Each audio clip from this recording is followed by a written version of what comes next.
what really happened with your host, Mike Rivero, because World War III is a really bad idea. Here is your host, Michael Rivero. And aloha, America. Welcome to our show today. It is Tuesday, July 4th, 2017. Happy Independence Day. Happy we kicked out the government that took all our money, sent us off to fight in wars, and otherwise ignored us day. And we're going to be talking, obviously, a lot about that. We're live today. And a reminder, the John Stadmiller Show following my program will also be live today, so you've got plenty to keep you amused on the radio while you're out there with your barbecue and everything. A lot of fluff on the corporate media today. In fact, just as the opening theme for my show was playing, Fox News was doing a story about the hot dog eating contest at Coney Island, which I guess is a big annual event. And the winner was like 72 hot dogs in 10 minutes, and it just grosses me out. There's so many people going hungry in this country. The idea of a food-eating contest of any kind just strikes me as extraordinarily bizarre. A little reminder, the lovely Lady Claire will be joining us in our third hour today and talking about all kinds of interesting stuff that's going on here. So in the meantime, enjoy the fireworks for those of you who are still allowed to buy them, which does not include here in Hawaii. You know, raise a glass to the spirit of freedom. Just don't get pulled over by the cops. And a lot of people are writing these articles about here. It's hard to talk about freedom and independence when we've lost most of our freedoms and most of our independence over the last several years. And I'm sure a lot of you have noticed this as well. And I think one of the most onerous, of course, are these DUI blood draw checkpoints that they're out there running, where they're just going to, you know, 1, 2, 3, 4, you pull over, and they stick you with a needle.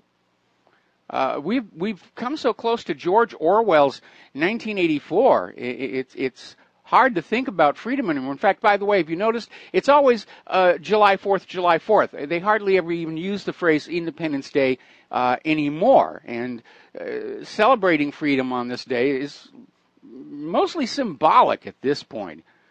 And independence is still a revolutionary act against this government. And the younger generation, dumbed down by Common Core, don't really comprehend the freedoms that we used to have in this country and how much we've lost since the early days. Dr. Ron Paul came out with an article today, "We must declare independence." And he's absolutely right. It is time to do it again. And I wrote an article a while back, and I reposted it today. The Declaration of Independence, it is still relevant. Because if you look, you get past the flowery part at the top where they actually lay out the complaints against King George, we're in a lot of that same mess all over again. One of the lines from the Declaration, he's refused his assent to laws, the most wholesome and necessary for the public good. And the colonists would petition King George III for laws that would improve their lives. But King George simply ignored the petitions. And let's see, he has forbidden his governors to pass laws of immediate and pressing importance unless suspended in their operation till his assent should be obtained, and when so suspended, he's utterly neglected to attend to them. Now, King George III was a believer in central control. He did not delegate.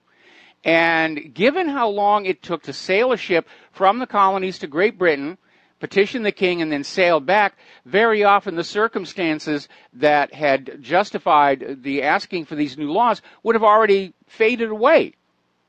And today, of course, we're seeing this continuance of the transition from a confederation of self-governing states as created by the original Constitution to this system of intense central control in Washington, D.C. And much of that transition occurred after the American Civil War, which was not really so much about slavery as a state's right to leave the Union. Let's see, other line from the Declaration. He's refused to pass other laws for the accommodation of large districts of people unless those people would relinquish the right of representation in the legislature, a right inestimable to them and formidable to tyrants only. And basically, King George III sought to limit the colonists' influence in Parliament by refusing to allow colonies to grow larger unless the citizens of that colony relinquished their right to representation. That's where that whole idea of taxation without representation came from. King George III was literally keeping representatives from the colonies from participating in Parliament. We see that today with gerrymandering, shaping districts to suit political agendas, and of course the massive ongoing problem with election fraud in this country.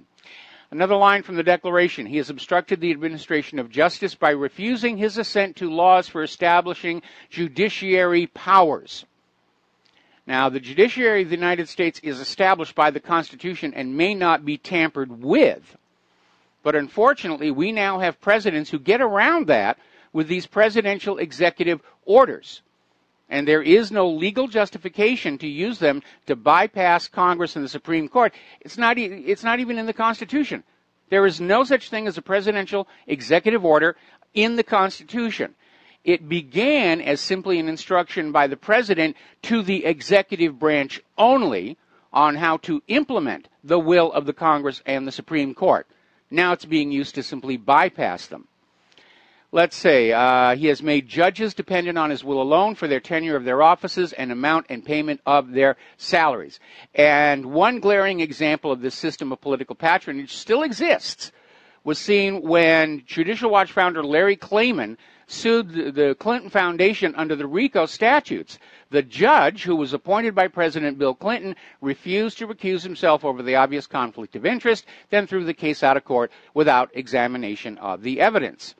Another line from the Declaration: he has erected a multitude of new offices and sent hither swarms of officers to harass our people and eat out their substance. Now, King George III was apparently taking William Shakespeare's advice from Henry IV, Part 2, be at thy course to busy, giddy minds. In other words, keep the people constantly running in circles with all kinds of official paperwork, and they'll have no time left to ponder the desirability of the government as a whole.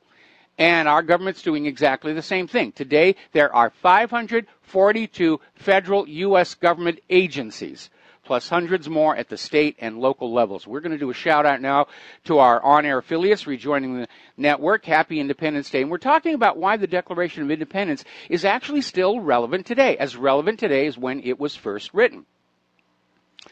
Let's see. This was a biggie for the Founding Fathers. He's kept among us in times of peace standing armies without the consent of our legislatures.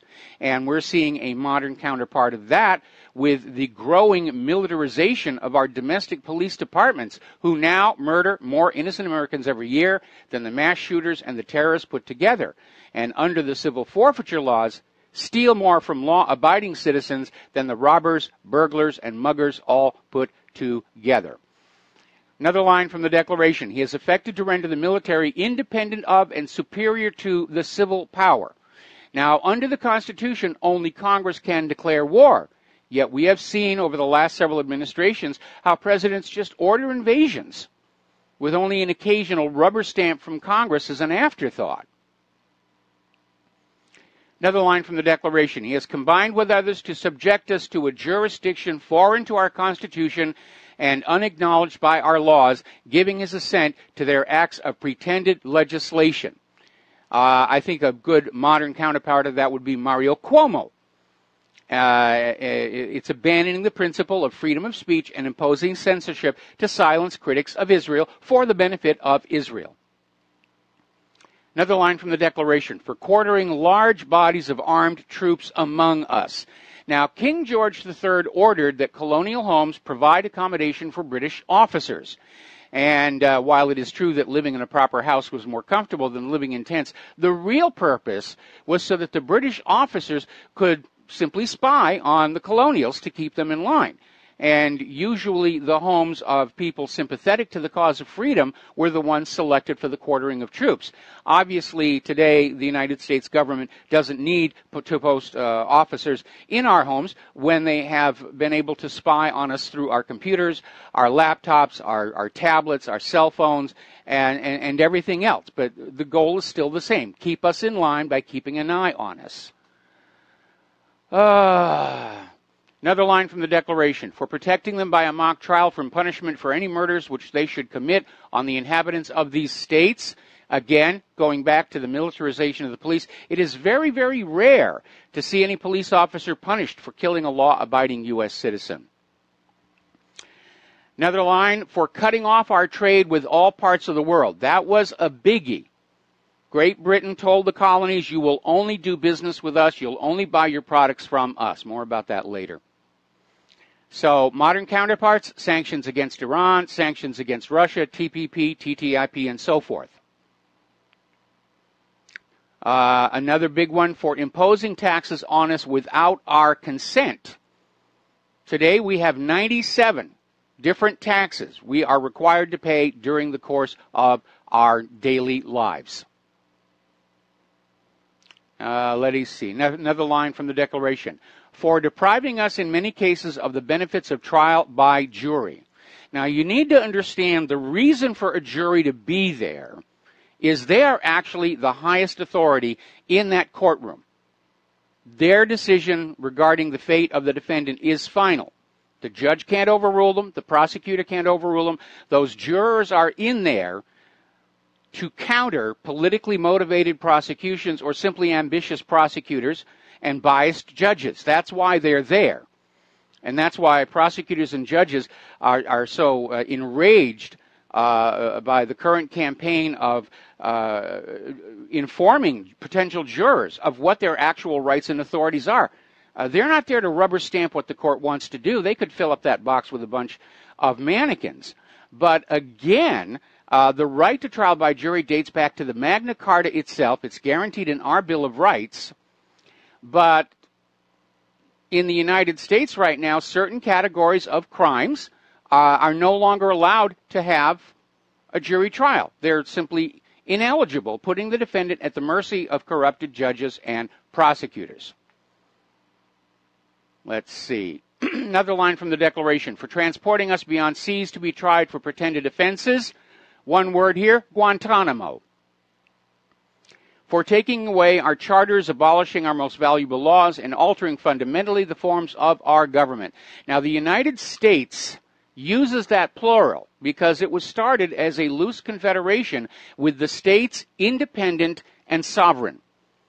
That central government was supposed to act as an arbiter between the states with little or no authority within the states themselves. Now, the Civil War, following that, there were all these amendments to the Constitution that dramatically altered the original structure of the government.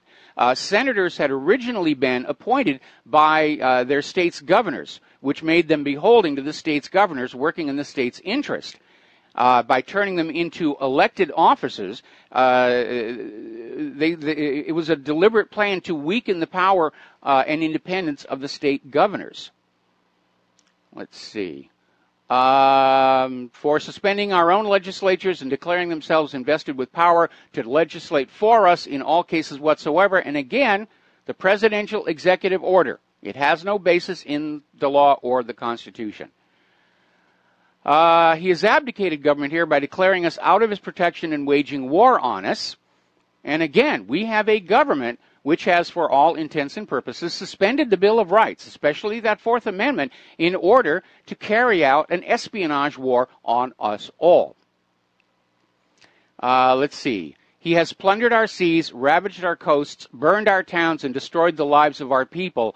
You only need to look back over all these abuses of the Bureau of Land Management seizing of private lands, especially that Uranium One deal that led to the standoff at that wilderness refuge. Ever since Nixon ended gold convertibility, the government has been grabbing public and sometimes even private land to place as collateral, and it's not allowed to do that. It is specifically banned by the Enclave Clause of the Constitution.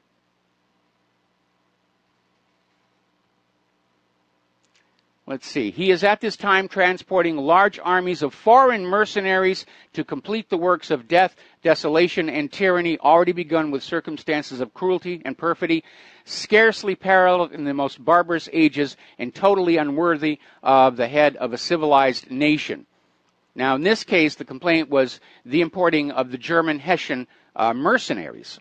But right now, we're seeing this open border problem with illegal immigrants and refugees who are coming on in, committing all kinds of crimes, attacking we the people.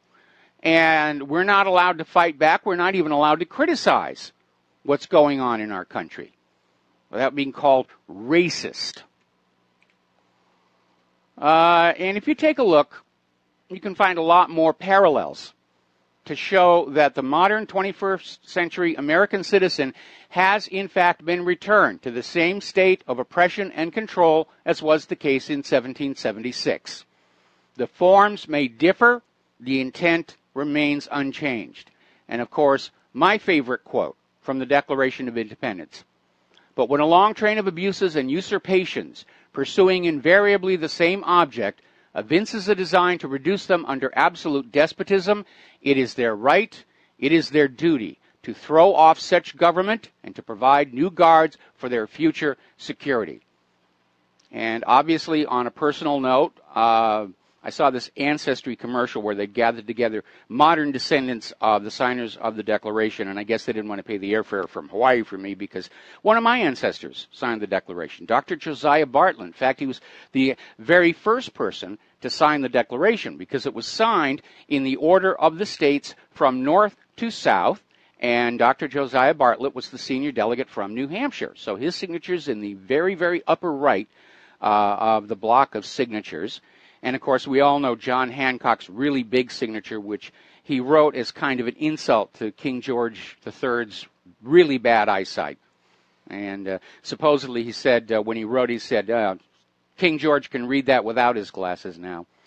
Now, we have a family tradition, and I don't know how much stock to put in there, but the family tradition goes that it was Dr. Josiah Bartlett who recommended writing the Declaration of Independence on hemp paper, so that if they actually lost the revolution, they could smoke the evidence of treason. I don't know how factual that is, but it's a pleasant little story to pass on down through the generations.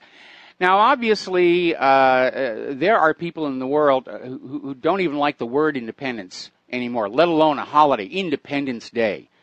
The shadow government, the narcocracy. They're actually terrified of a free and unrestrained population.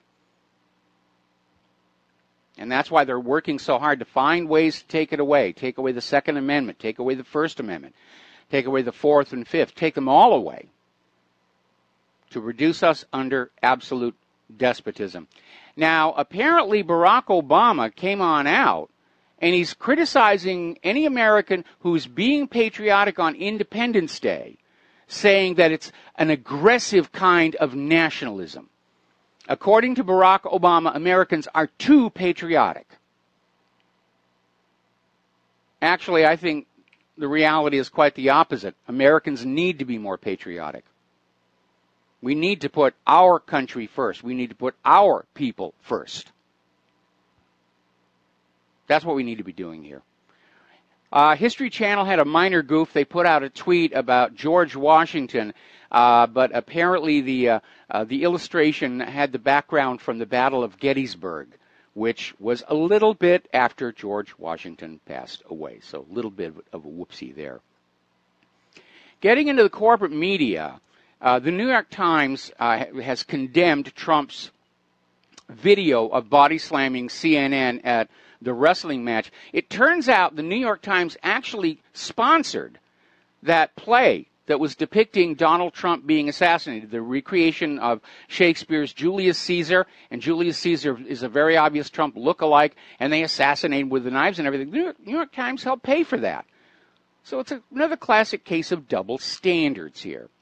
Alrighty, we're going to take a quick break for commercials here, and if anybody is out there actually listening on this holiday, feel free to call in, 800-313-9443, and tell us what July 4th, Independence Day, means to you. We'll be right back after these few words.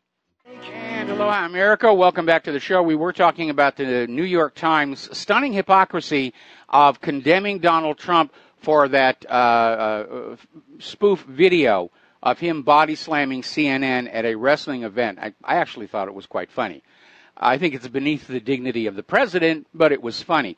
But right now, I think the count of celebrities who've come on out literally envisioning violence against Trump and the GOP. So something like 15 times so far that we're aware of, including Kathy Griffin and that very tasteless beheading photo.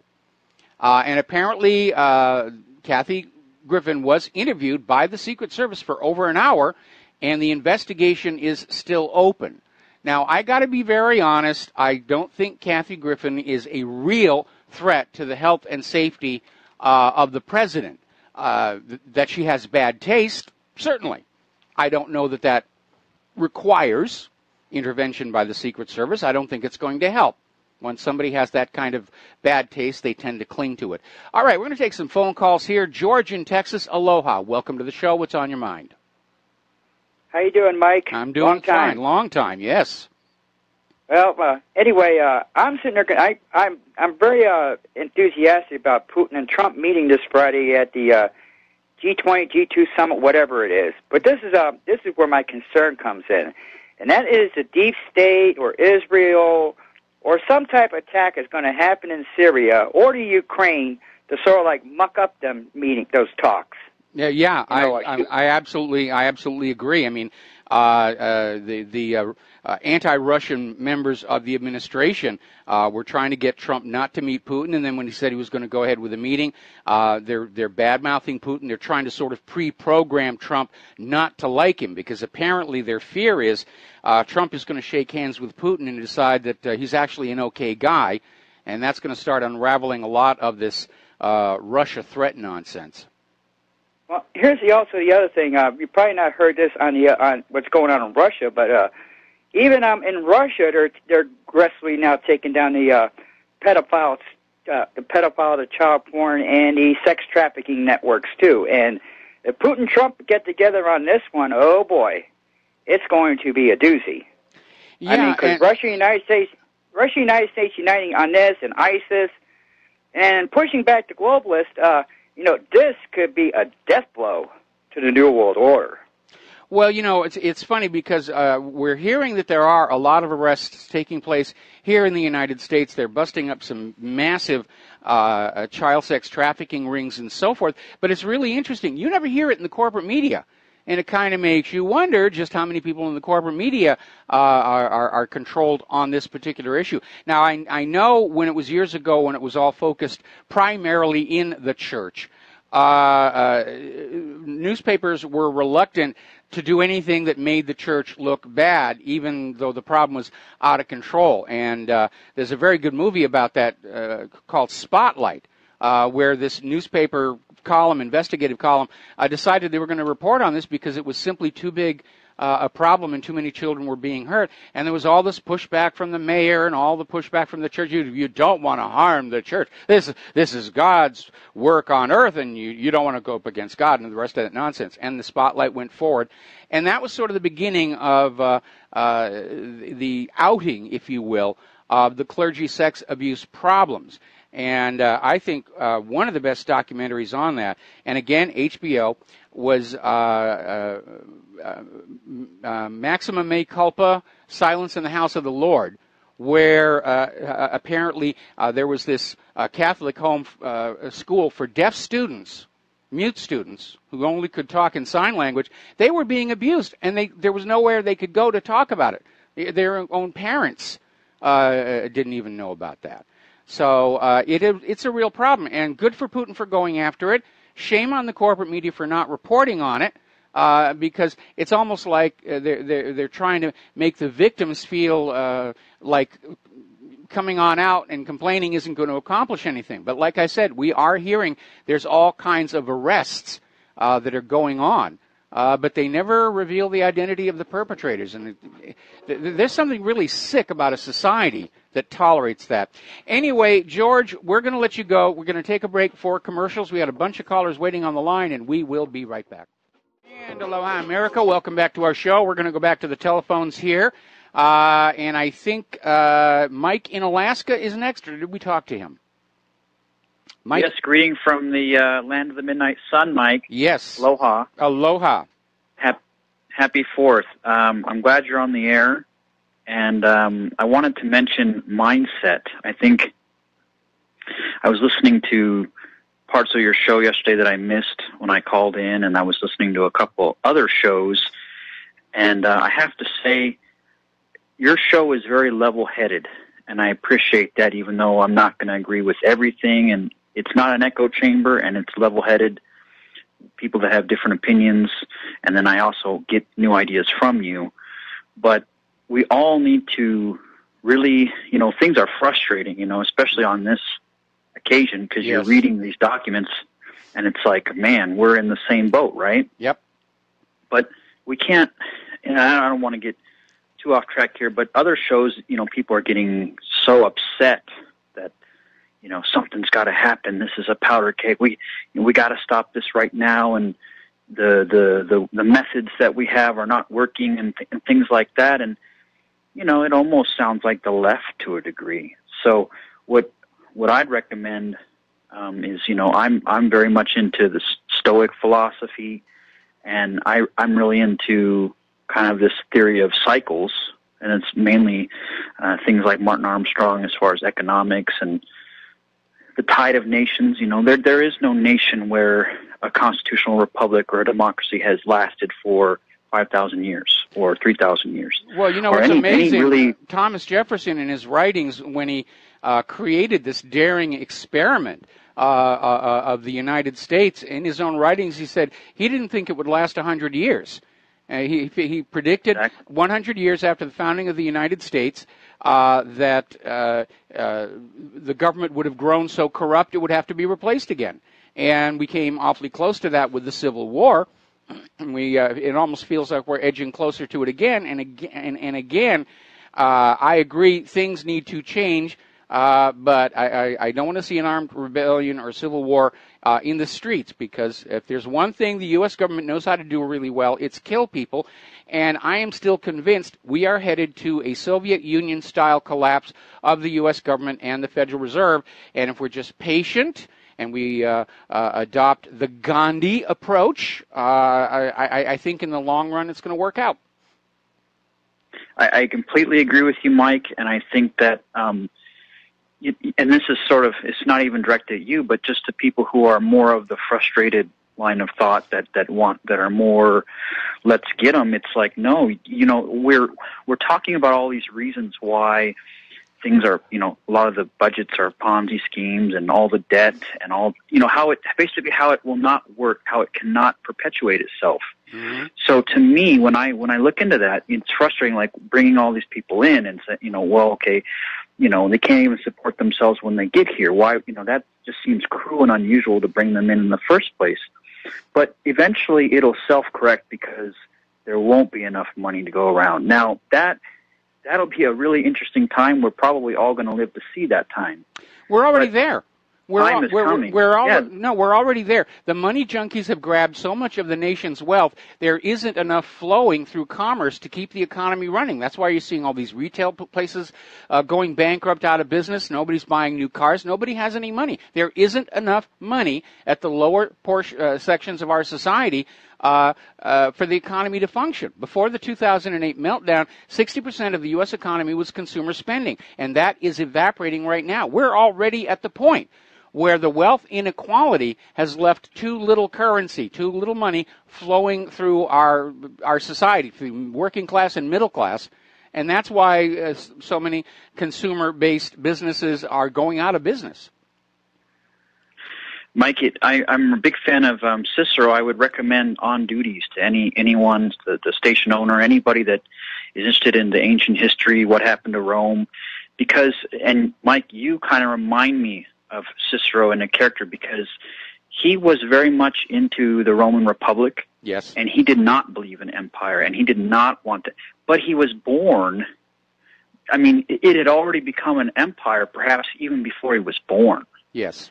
So we have a lot of those people, and they're great people, but we have to realize, where are we in the stages of civilization and empire? We're at the very end of it, but even consider Russia, like you mentioned earlier. Life got better. Yes. Life got better for those people after the economic collapse occurred. It's always darkest before the dawn, is what I'm saying. Yeah, I hear you. You know, Thanks, Mike. I continue to counsel patients. Thank you very much for the phone call. We're going to switch over to Kevin in Georgia. Aloha, Kevin. Welcome to the show. What's on your mind? Hello, Mike. I'm going to have to say something that I know your regular callers aren't going to say, like Frank in North Carolina, the biggest troll on the internet. Last time you said you don't talk about white, Jews and blacks. You don't talk about them. But the Founding Fathers didn't allow the Jews and the blacks to vote. And yet you are a big fan of them. I find that very hypocritical. What do you think? Well, they made up the rules at the time, and unfortunately, one of the reasons that there's so much hostility directed at the Jews throughout history is the way they tend to treat others around them. They refuse to assimilate. They take advantage of. They prey on other people. They're manipulative. And again, there's 2,000 years of these pogroms and expulsions, and even worse. And the only common factor in all of that is the way the Jews treat the others around them as just automatically inferior. We're God's chosen. You're just the goyim. And I remember when Bernie Madoff was brought down, and his wife was out there saying, oh, this is all the Gentiles' fault and everything. And I know there was a lot of hostility to the Jews and the Founding Fathers. Even Ben Franklin just absolutely wrote some excoriating material. But again, my preference on the show is that we talk about individuals or governments or organizations that are doing bad things, and I really am reluctant to simply paint a broad stroke across all blacks, all Hispanics, or all Jews. Because, first of all, it's not fair to those Hispanics, blacks, and Jews who are not part of the problem. And, of course, right now Israel is looking for any reason to go on the warpath against the independent media and shut us down by screaming that we're being anti-Semites, which they're going to do anyway no matter what I do. But, there it is, okay? I have another question. Okay, one more. Yeah, you were just talking like Jews are a race. Jews are a race. I didn't really hear you say anything about Jews being a religion there. Now, can you tell me why someone doesn't have to say that they're Jewish if they buy a gun? I believe that's a violation of the Equal Protection Clause. You're not allowed to ask about what their religion is. And you're right. So Jewishness, so being a Jew is a religion. Yeah, it is a religion. If you look at most of the people who have come out of that are Jewish, they're all converts from other races. The Ashkenazi are converts from the Khazars. The Sephardic are a blend of the original Hebrew and Berber races. You've got the Jews from Ethiopia who are absolutely black, and Israel's not exactly sure what they want to do with them. It is a religion. There's no such thing as a Jewish gene. Okay, so if I say I'm a Jew, I'm going to be protected myself. I don't have to write down, a specific race if I want to buy a gun or something. I can write anything I want, because if I'm a Jew, I don't have to write anything in particular, right? Well, it's been a really, really long. I can choose. Hang on, it's been a really, really long time since I purchased a firearm. I was not even aware that the gun registration form had a place for race, which I would presume is going to be your biological ethnicity. So that's a new one on me. Anyway, Kevin, thank you very much. We're going to let you go here and switch over to Andy in Texas. Aloha, Andy. Welcome to the show. What's on your mind? Oh, hi, Michael. Yeah, no, your original question when you went through that first break or whatnot was,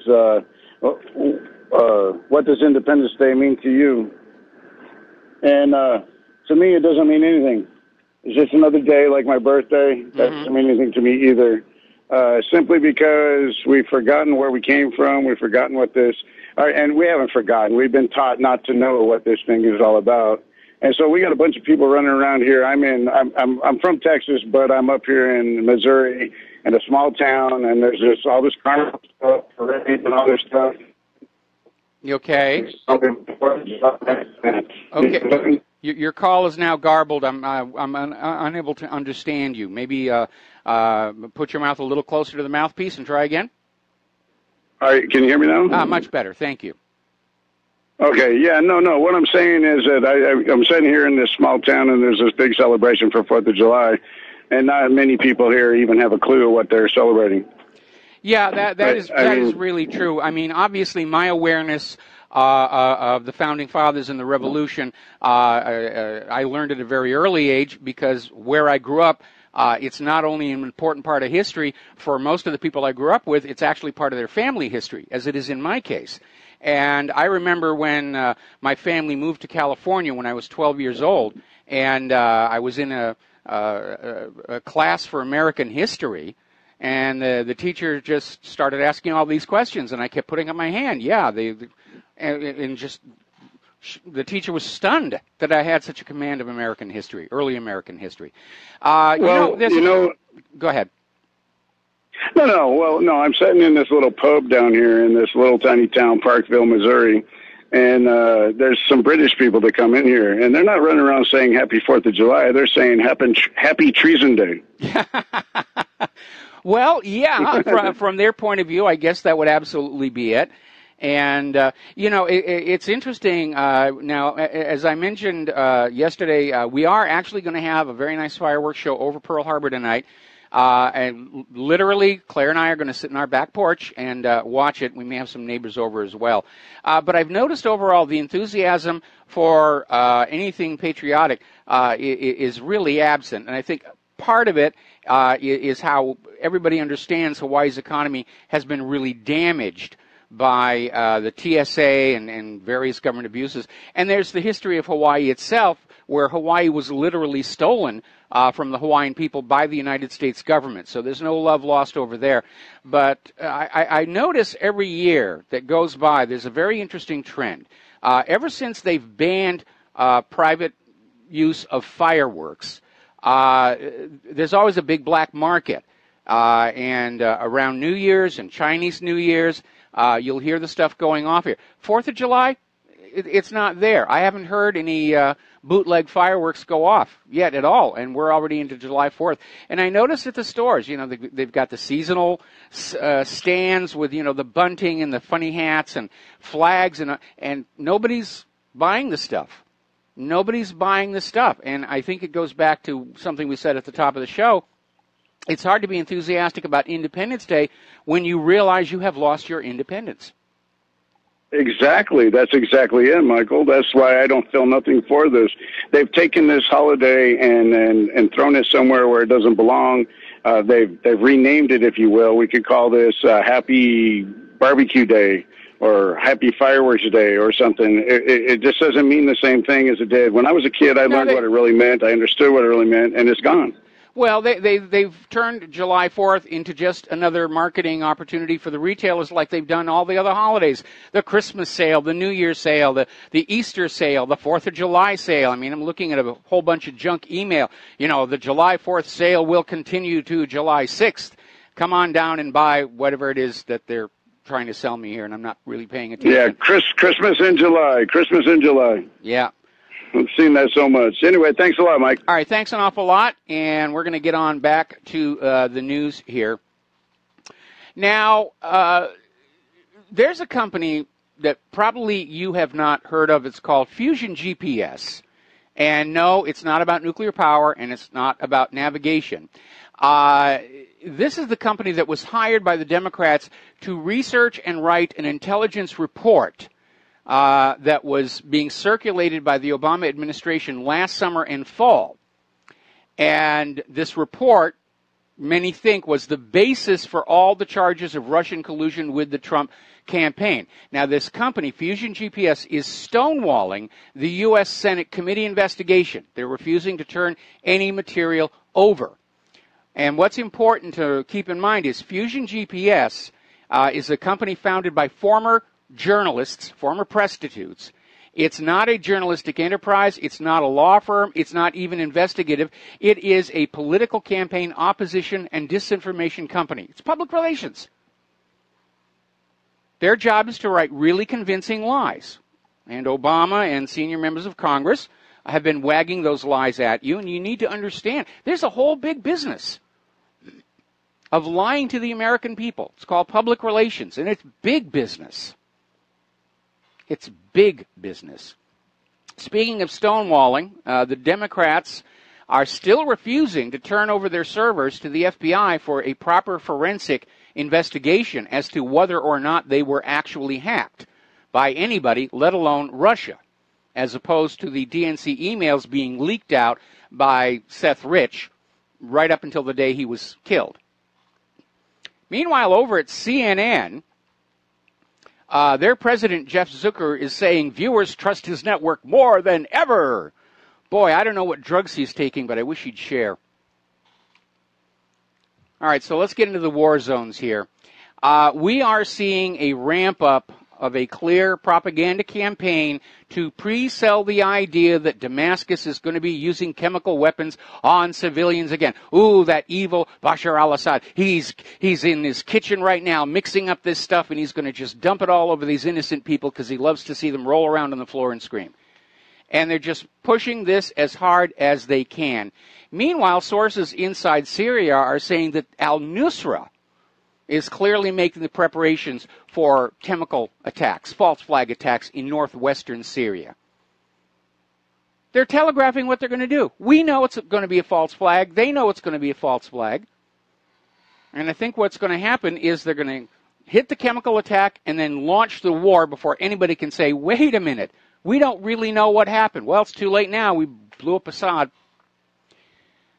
Okay, we're coming up on another commercial break. I see the caller on the line. I'm going to take you after we get back from commercials. Believe it or not, ISIS and the U.S. coalition forces are now working together to attack a village in Syria, and the coalition is now admitting that they have been using white phosphorus in Raqqa. That is a war crime. We'll be right back. And aloha, America. Welcome back to our show here. We're going to go to the phones. Dan in Austin, aloha. Welcome to the show. What's on your mind today? Hey, thanks for taking the call. I'm in Washington, actually. But yeah, I just had a comment about 4th of July. I wanted to respond to that other caller, though, real quick. Mm-hmm. I've listened to a lot of talk radio, and I've heard Frank call in, and I really enjoy Frank, and I think Frank is usually very knowledgeable on issues, probably a lot more than that caller was, and it just seemed like he was trying to start problems with Frank and with you. Yes. You know, and you know, whatever. You know, I would just say go get some fireworks, have a beer, and try to calm down, guy, you know, and enjoy the show a little more, you know. But anyway, my question would be, do you think, you know, as far as the Federal Reserve, and do you know who owns it for what? Is it really this Rothschild? Well, they're one of their owners. The Warburgs are in there. The Rockefellers are in there. But it is all privately owned. It's not really part of the U.S. government. It's no more federal than Federal Express. So when they set that up, we pretty much kind of lost the Revolutionary War in a way, right? So, I mean, wasn't the whole thing... If like Benjamin Franklin could look at America now, would he even been for the revolution to begin with, do you think? Or would he say it was all just a big waste of time? Well, you know, he was for the revolution at that time and place, and of course, you're right. One of the major reasons for the American Revolution was King George III's Currency Act, which ordered the colonies to conduct all business using banknotes borrowed at interest from the Bank of England. And they were not allowed to use their own currency anymore. And, of course, it plunged the colonies into intense poverty. And Ben Franklin wrote that the refusal to allow the colonies to have an honest money system was a prime cause of the war. Now, when the Federal Reserve was established back in 1913, the schools stopped teaching about the Currency Act, and the American Revolution was rebranded as Boston Tea Party and Paul Revere's Ride and all the rest of that other stuff. And the real causes of the war were not being taught to kids out of concern that the smart ones would stand up and say, wait a minute, we're back in that exact same system. And they would be absolutely right. Yeah, I agree. It's kind of a shame. Now that I look at it, I mean, I'd almost rather just have had a queen to represent my people and culture, and all of North America could just be under the queen still. It'd probably be about as long as we would have freedom of speech, I don't know if it'd be much different. Well, you might ask the Canadians about that. They're still technically under the Queen. And, how's that working out for them up there? I don't know. I go up there. It seems about the same. I don't know. But I agree. It's pretty tragic where we're at. But anyway, I just wanted to say 4th of July used to be my favorite holiday because just the fireworks. That was it for me. I love 4th of July because I love setting off fireworks, but the liberals here in Hawaii said, oh, you can't have fireworks. You can't know how to handle things with fuses that go bang. We're scared of you. All right, got to let you go here, Dan. Got to do a station identification, and we'll be right back. Aloha, America. Welcome back to our show. Hour number 2. The phone lines are open, 800-313-9443. And I just got an email from my old stomping ground in West Covina, California, saying that they've noticed exactly the same thing. A lot of fireworks on New Year's, not really much enthusiasm on the 4th of July. It has become an empty and shallow holiday. Like I said, it's just turned into another marketing scam. Get you into the store, get you to spend money, but nobody's buying the flags. Nobody's buying the funny little hats or anything like that. I was going to put out my Gadsden flag, but I honestly can't remember where I stored it, so next year we'll get that. All right, we're going to take another phone call here. Mike in Kentucky, aloha. Welcome to the show. What's on your mind? Well, aloha to you. My boy got watching Walter Cronkite as the voice of the Alabohemia, you know that, but he was Ben Franklin in the Liberty Kids, I think it's called, cartoon. Yes. And he picked up on a lot of the patriotic stuff, and of course, he thinks I know he's now in double digits, but I was able to tell him, I said, that guy used to be a news anchor and always said that's the way it is. And before the end of his days, he was an advocate for global governance, and Hillary Clinton praised him for it, and he even said he was glad to be sitting on the right hand of Satan if that meant he was for global governance. I guess you've seen that video clip. Yes, I have. And he, of course, for a time was said to be the voice of the Alabohemia out there at that encampment where they planned the Manhattan Project and all that sort of stuff. Independence, for me, it seems like it's today. It's a very hard thing to maintain. The government, of course, seems like they don't want any more wild humans, as you pointed out earlier. They want tame farm animals, and the sheep. We've gone from a country where the government was concerned with, dealing with bad behavior, and other than that, you could do whatever you want. Today, we're a nation where you need the government's permission to do just about anything. Anne Rand said that. Even putting, we're hearing all these horror stories about people who will buy land to do some farming, and they'll plow the land, and all of a sudden there's some environmental agency saying, oh, no, you desecrated this most holy environment-protected place, and they sue the farmer out of business. And it really is getting ridiculous. Or they find some Native American, Aboriginal American artifacts and shut everything down while they do an archaeological dig, which I mean, in some cases I can understand that, but there's a lot of stuff, unless it's really anthropologically significant, I don't see why it has to be quite so extreme. What are we up to, 40 bureaucrats per farmer? I mean, there's only 2 million farmers. Gal, give them all a hoe and put them to some real work. Or at least give them a shovel to lean on. I mean, that seems to be, that's the old joke. And you see men at work signs, there's several leaning on shovels and a few doing actual work. But no, the independence today, for a lot of folks, I think they don't really want true independence. They depend too much on the nanny state. Well, that's part of it. That's part of it, unfortunately, especially for the younger generation. They don't know what true independence is. I mean, when I was a kid, I did the lemonade stand thing. And, people bought lemonade, and that was the end of it. Today, kids set up a lemonade stand. The cops show up and say, you need a permit for that. We're going to fine you. We're going to send you to juvenile hall. How dare you, put up a lemonade stand and threaten the profits of, the juice shop down the road here. And you kind of wonder, where are these kids going to learn a work ethic, a business sense, if they're not allowed to just have their little childhood businesses? Well, the bureaucrats have their fiefdoms to maintain, but the insurance companies do too. So everything has to be insured or bow to the rulings of the insurance agency. We can't have you mowing yards without proper, OSHA oversight or whatever. There was just an article a couple of weeks ago that said there will be the end of summer jobs for teenagers. There would be no more summer work for teenagers or something like that. And well, I remember a story a while back where you needed to get a permit from the city to mow lawns for your neighbors, and the cost of the permit was more than you were going to make the entire summer mowing the lawn. I mean, they just permitted them out of existence, and it really is ridiculous. The degree of nitpicking governance over our lives. And as I said, the younger generation, they've grown up with it. They're kind of used to it. They think this is the way it's supposed to be.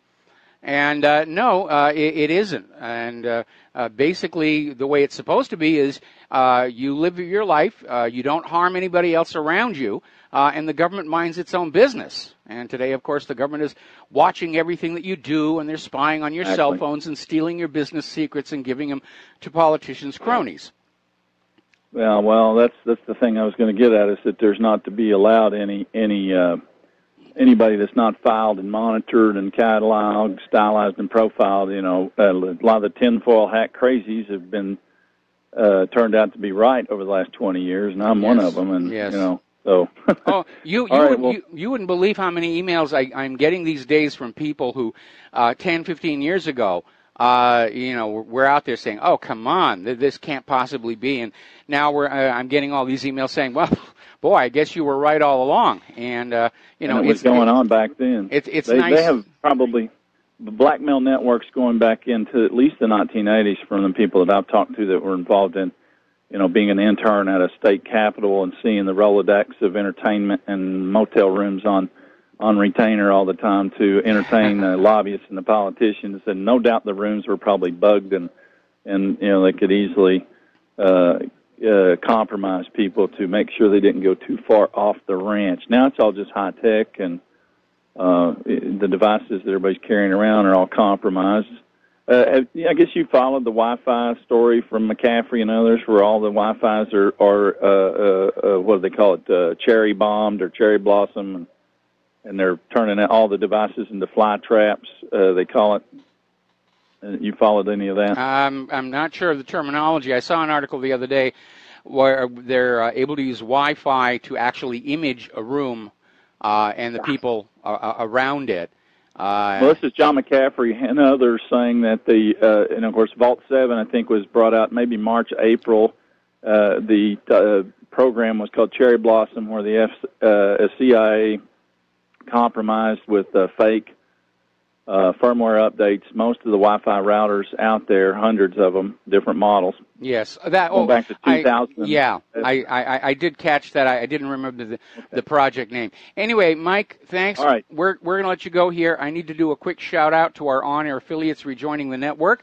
And we're going to go to Alex in Florida. Aloha, Alex. Welcome to the show. What's on your mind? Hey, Mike, thanks for your work through the years. We really appreciate having an outlet like you that we can listen to and call into. Thank you. I wanted to let you know that I always try to recharge myself on Independence Day. As a self person, something I may have a goal or something like that, or I may want to change something about myself, and I want to recharge myself.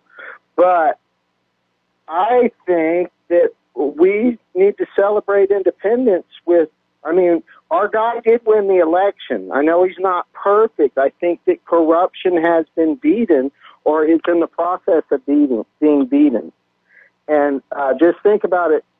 Trump just slammed CNN yesterday. Slammed him down to the ground. So we need to be patriotic and get our country back. I would agree with that. I would agree with that, yes. I mean, I feel more energized. I want to tell you, I'm a Bernie Sanders supporter. But I will tell you, since Trump won the election, I kind of feel more patriotic than ever. I feel like my vote actually counted. And I think that we all need to stand up and recharge ourselves and understand that there is a war going on for our minds. Well, yeah, Mika Brzezinski basically declared that on MSNBC, and the battle is definitely not over. And this gets back to that vote integrity commission that Mike Pence is running, and now 29 states are refusing to comply with a request for the raw voting data, the voting registration data. And that tells me there was a huge amount of election fraud last year that Donald Trump and his supporters overcame. And that had to send shockwaves through the deep state, through the narcocracy, because apparently our elections have been pre-decided, preordained, going back a very long way. Obama seems to have been a wild card, an exception. And like I said, I think the original plan was for the Bush family and the Clinton family to basically treat the Oval Office like their hereditary right and just pass it off back and forth between them to maintain the illusion there was still some kind of a choice. But I'll tell you this right now, if Pence is not able to get anything going with that Voting Integrity Commission, if we're not able to get a new election system set up, you just know they're going to be trying twice as hard in 2020. To get Trump out. The election fraud will be just massive. And Trump has to know this. And again, there is no legal basis for these states to refuse that data. That's right. And it's just like the DNC servers, the states that don't want to release the data. It shouldn't be an option. This is America. This should be the home of the free. That should be demanded. Well, can you imagine that somebody calls up the police and says, I've been burglarized, and the police show up and the person locks the door and says, you can't come in here. You can't look at the evidence, you can't take pictures, can't do fingerprints, just take my word for it, we were burglarized. I mean, that's basically what happened at the DNC. Exactly. That's what's happening right now with the states that don't want to release the voter data. Yeah. It's like that's obvious obstruction right there. Those are people that are bought. And you know what's really ironic? Those same states will sell the data to political groups and political advertising agencies, but they sure do not want Mike Pence and that Voting Integrity Commission to have a look at it.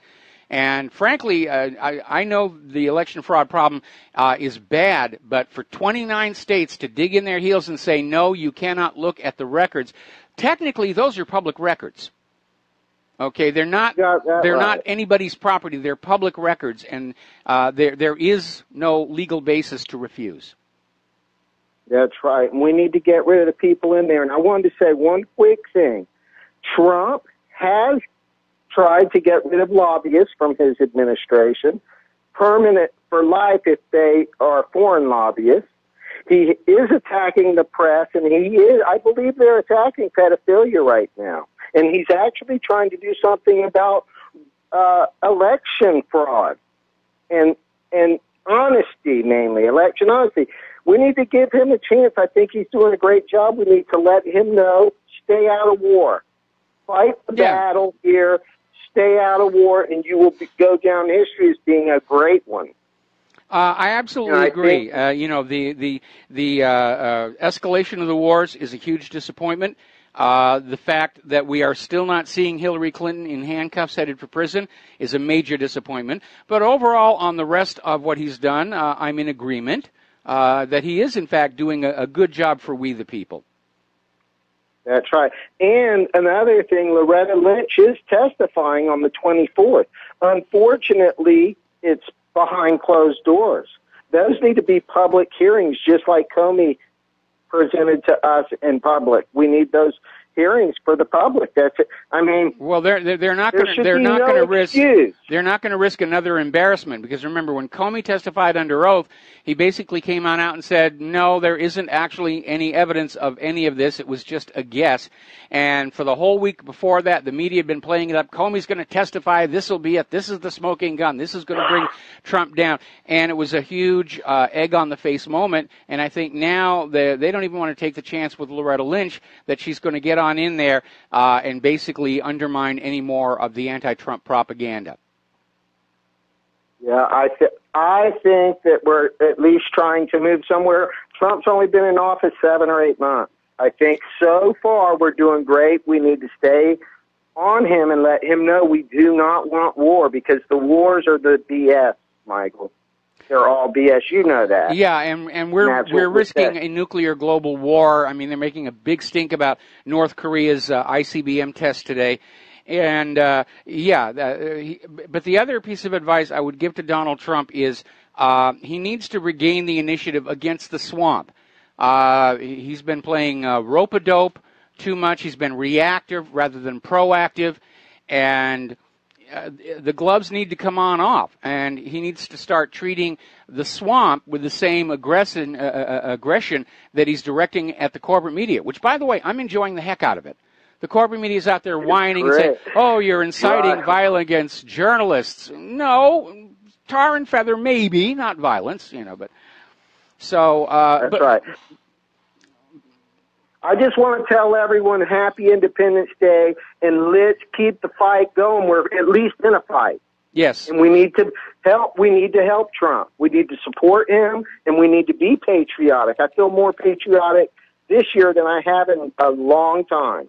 I'm in agreement with you on that one. Let's be peacemakers. I'm in agreement with you. Peacemakers. I'm in agreement with you on that last one, simply because we did overcome the election fraud and the political machine of the Democrats. And now they're basically thrashing around. There's a leadership crisis. They've hit a dead end. They seriously damaged themselves with all the games they played against Bernie Sanders and Donald Trump last year. And I think it's going to be a long time before they really, really recover. Anyway, Alex, we're going to let you go and get on back here to the news. Bye, Mike. Bye-bye. Happy Independence Day. Turning back to Syria, the Army is going to receive Russian-made BMPT Terminator combat vehicles. These are very heavy-duty armored combat vehicles, and Russia's bringing them on in. And this is the first usage of this weapon in a combat environment, first usage of this vehicle. See, Putin is smart. He's using Syria as a sales tool. He's sending in all these weapons to demonstrate they really work. And people are lining up to buy the stuff. Now, as you know, we mentioned just yesterday, Russia is now assembling evidence of foreign-made weapons being provided to the terrorists and ISIS inside Syria. And the latest finding they have, they found fragments of a United States-produced BGM-71 TOW anti-tank missile. This was discovered in the eastern suburb of Damascus. And we know the U.S. is arming the terrorists. It's no big secret. It was in the documents that got leaked out through Judicial Watch and WikiLeaks. But Russia's getting ready to make a presentation to the United Nations, and I don't know that the United Nations will do anything, and even if they try, Nikki Haley will scream veto, and that will be the end of it. Iran is getting ready to deploy a domestically built tank, and it's called the Karar. It's being designed and manufactured by domestic experts, will go into service in the very near future. I saw a picture of it.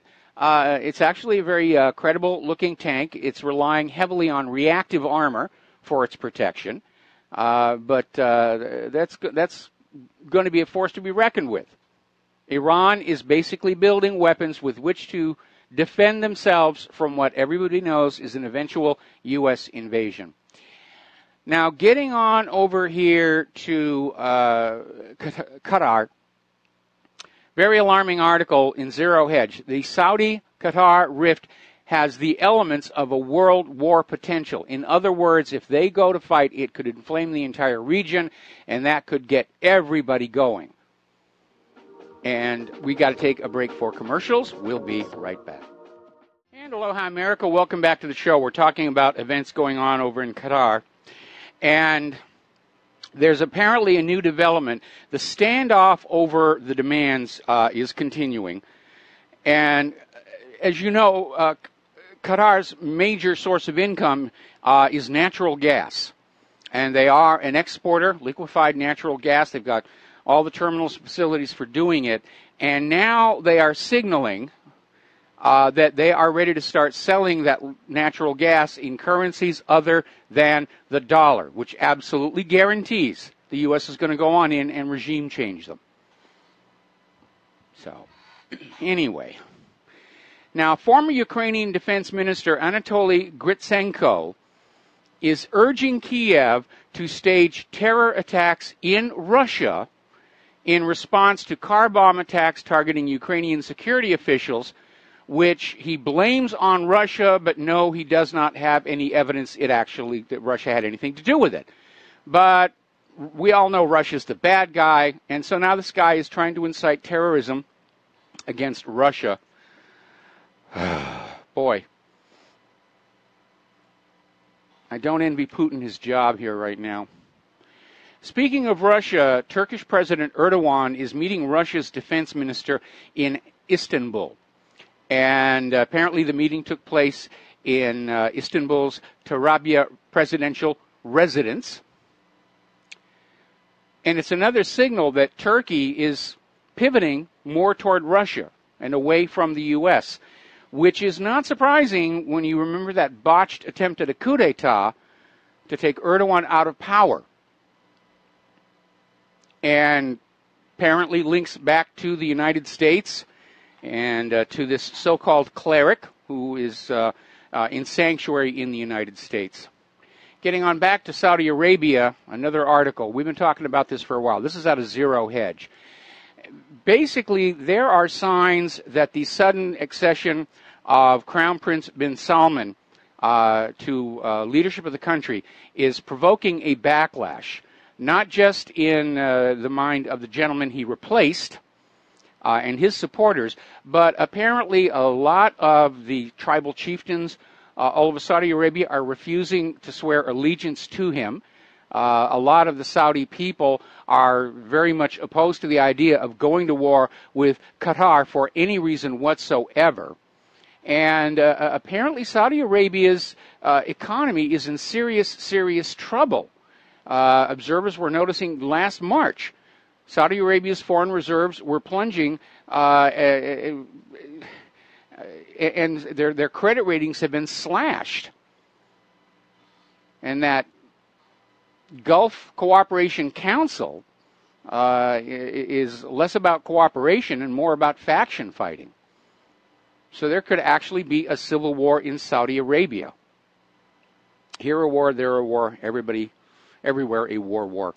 Apparently, over in Israel, there's a big stink because apparently some army contractors working for the Israeli army were stealing M16 rifles and selling them to crime organizations. Now, obviously, if you know about guns, the M16 is the real military version of the AR-15, meaning it can fire full automatic or 3-round bursts, something the AR-15 cannot do unless you modify it, and then you will go to jail for a very, very long time. Now, I'm going to mention this briefly, but I know Claire wants to talk about it in hour number 3. North Korea fired off a test of an ICBM. It flew for 37 minutes. And apparently it flew, they fired it almost vertically, 933 kilometers, reaching an altitude of 2,802 kilometers. They put that thing way, way out in space. And North Korea is saying this can reach any important place on Earth.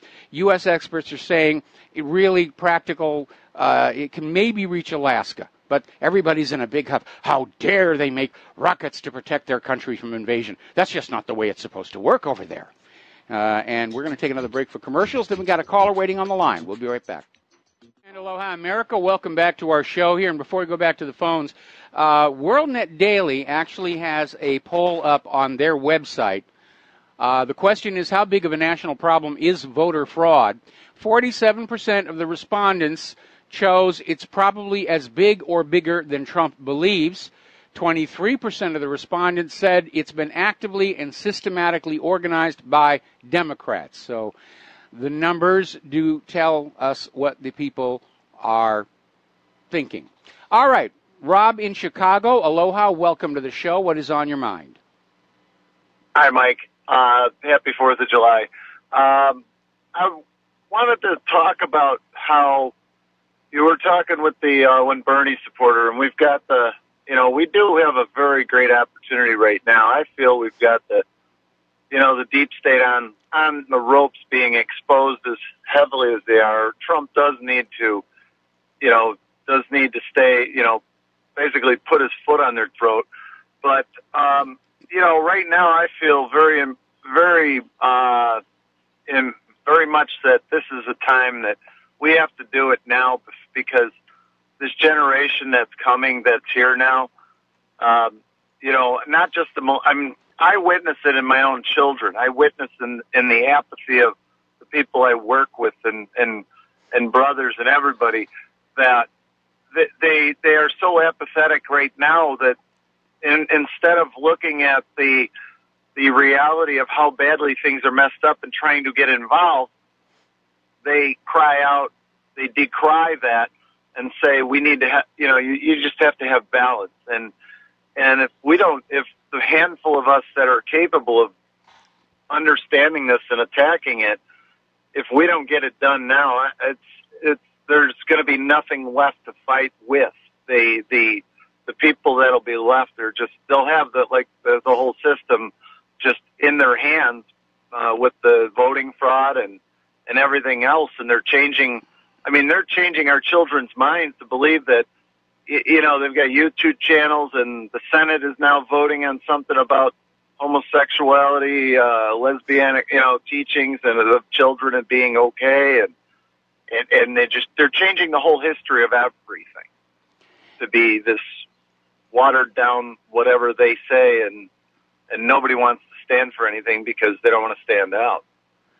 Yeah, there is a lot of that. It is intentional. It is part of the Common Core curriculum, and it's difficult to see. But again, there's always going to be a flashpoint. And I'll give you a good example, the Romanian Revolution. Because if you'd gone to Romania 2 weeks before it all happened, you would have looked around and thought everything was just fine. And maybe the people were apathetic and they didn't care. And then all it took was a flashpoint where there was a protest at a sporting venue, and all of a sudden it turns into a political rally. And a few days later, Ceausescu was machine gunned to death on national television. It could happen that fast here in the United States. Yeah. No, I agree. It's almost like everybody's sitting there waiting for that flashpoint to go, oh, okay, I'll get involved now. It could be that. I do know there's quite a few people who are ready for a change and want change, but they don't obviously want to be the ones to stick their neck out and say, hey, we should be making changes, because they don't want to they don't want to ruffle the feathers of their nice lifestyle they have right now. So, again, leaving the brunt of the work to the people like us on the front lines trying to, make the active change. So, but, again, great work on your site, sir. Always appreciate it. Your commercial you made, by the way, with talking about wake it up, getting the education and the morning coffee being as important as their morning coffee.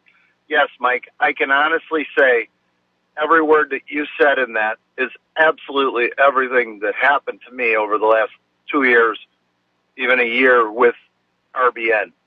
It has been an education, it has been a motivation, and it has been an awakening.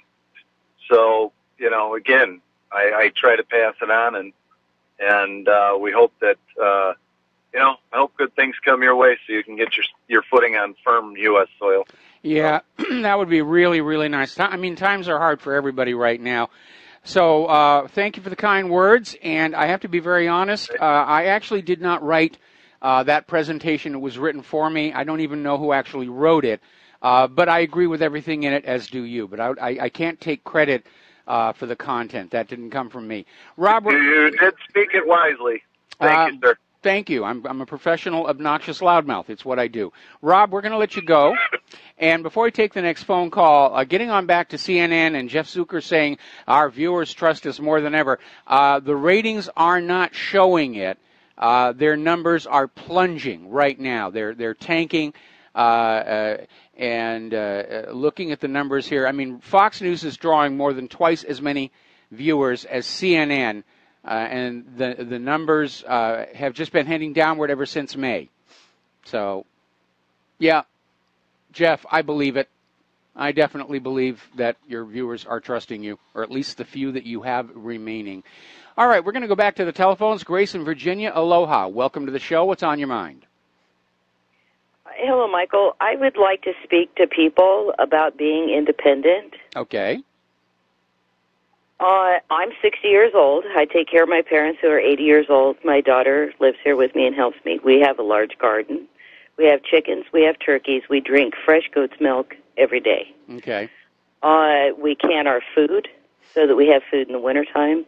We make our own bread. We cook all of our own meals. Tonight, when I decided I wanted something for dinner, I went out and I got chickens. I picked a couple of zucchinis. I fried it up, had some toast. If you truly want to be independent, you cannot depend on the store for what you need. Mm-hmm. You cannot depend on a rest home to take care of your parents. Being truly independent means taking care of yourself. I am 60 years old. I get up at 4 o'clock in the morning. When the sun comes up, I go outside to work. I am not going to tell you that it is easy what we do every day. But I don't work for anyone else. I support myself. We trade with our neighbors. And I don't understand how that mentality has left this country. Even if you only have a backyard, you can grow enough stuff to take care of yourself when it comes to food. Everyone can learn how to make bread. You want to learn how to do something, all you got to do is get online and start reading, start watching, learning what other people do that are successful for them. It aggravates me. It just aggravates me to no end. I work my butt off every day, but I am working for myself. I am providing for myself. I'm sorry if I sound grouchy and mean, but I just don't understand the mentality of people who think that they cannot do this. Well, they can, and the time to start learning to do it is right now, because if there is a Soviet Union-style collapse, all those things people are depending on right now are going to become very undependable, and you've got to be ready to deal with that. And again, there's a lot of learning. For me, it's easy. The lifestyle that you're describing, that's what I grew up with in New Hampshire. We did the same thing. We had the gardens, the chickens, turkeys, a couple of geese, had our own cows, and so forth and so on. So I understand what you're doing. I've done that.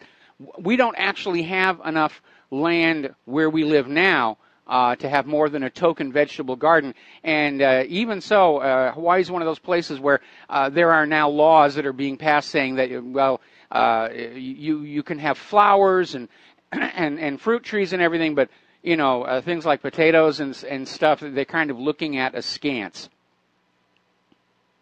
Well, I'm sorry, and I hear you say all the time that you would like to move back to the States. And yes. If I could take you in, I would do it in a heartbeat.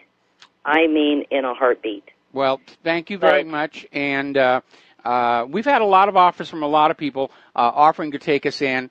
And our big issue, of course, is it is very expensive to move your property from Hawaii to the mainland. We see a lot of people who just abandon everything they have on the edge of the street because all they've got is enough money for the plane fare. Claire and I can't do that. We've got her music studio. We've got the machines here that I do What Really Happened on. And we've got a few other things we'd have to take with us. And we're looking at the lowest cost possible way to do that. And eventually it's going to happen, because if we do go into a war with Russia and or China, I got a ringside seat to Pearl Harbor right here. I mean, good tonight. I get to watch the fireworks. Bad if somebody starts dropping really big bombs on it. Grace, you sound like you could be a relative with your lifestyle. And thank you very much for the phone call. And, those are words of wisdom everybody needs to take to heart. And the time to learn how to live without the supermarket, without the electrical power in the wall, is right the heck now. And we're going to be hitting that, whether there's a collapse of the economy or we actually do get into a shooting war, because power stations are going to be targets if this country is actually attacked. Thank you, Grace. We're going to let you. Even if there's no collapse and even if there's no war, it is still a healthier way to live. Yes, it is. Yes, it is. Thank you. That store-bought food's got all kinds of bad, nasty chemicals in there. They're getting harder and harder to avoid. It's almost like, every time I go to the supermarket, everything's filled with MSG and all the rest of that stuff. And, of course, that's helping me stay away from things I ought not to be eating on my diet. All right, back to the phones. Murr in Wisconsin, aloha. Welcome to the show. What's on your mind? Oh, greetings, sweetie. How are you? I'm doing fine. And yourself? Fine. I just wanted to remind you that Michael Herzog wrote that piece that you so brilliantly orate. Ah, good. All right. Good. Well, and he has his own show on RBN, The American Awakening, yes, from 9 to 11 p.m. And one other thing, Grace there got me thinking how everybody should grow a pot of comfrey, C-O-M-F-R-E-Y. Mm-hmm. And there's a good website. Should I give it? Yeah, go ahead. Okay, it's herbsorspecial.com.au. That's Australia. Yes. And you should be able to find it from there. But it's free herb information /comfrey. Okay. But I can send it to you in an email, too. No, I got it right here. I got it right here. Okay. Well, it's a long article, and you'll see on the last paragraph there, it's one of the rare plants that has B12. Okay, that's good to know. Yeah, it's good internally as well as externally. It's great stuff. But it gets pretty purple flowers also. Well, that's got to have a factor there as well. I mean, it sounds like something I could use. One of the problems I have with store-bought vitamins is, again, there's a lot of stuff in there that I would just as soon not have in my body. All right, so I'm going to go ahead and post this here, and thank you very much for the phone call. Thank you. And Bye-bye. we're going to get back to the news here. The lines are open. Apparently, South Korea's President Moon Jae-in is not entirely thrilled with Donald Trump's approach to the problems with North Korea, and apparently Barack Obama is over there in North Korea advising Moon on dealing with North Korea. And Barack Obama is, of course, a private citizen who is not able to carry out any kind of foreign policy on behalf of the United States government without violating the Logan Act. So I'm wondering just what he's doing there and why. Now, Trump is apparently giving up on China being able to restrain North Korea, especially after the ICBM test today.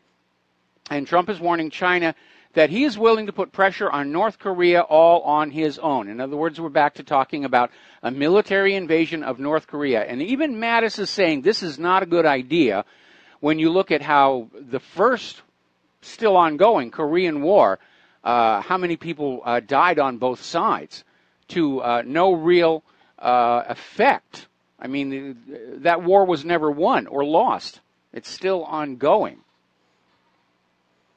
So, moving on here, Russia and China are weighing in on the discussion, and saying that North Korea has to freeze their nuclear activities, which so far seems to be what's going on. They have not had a nuclear test.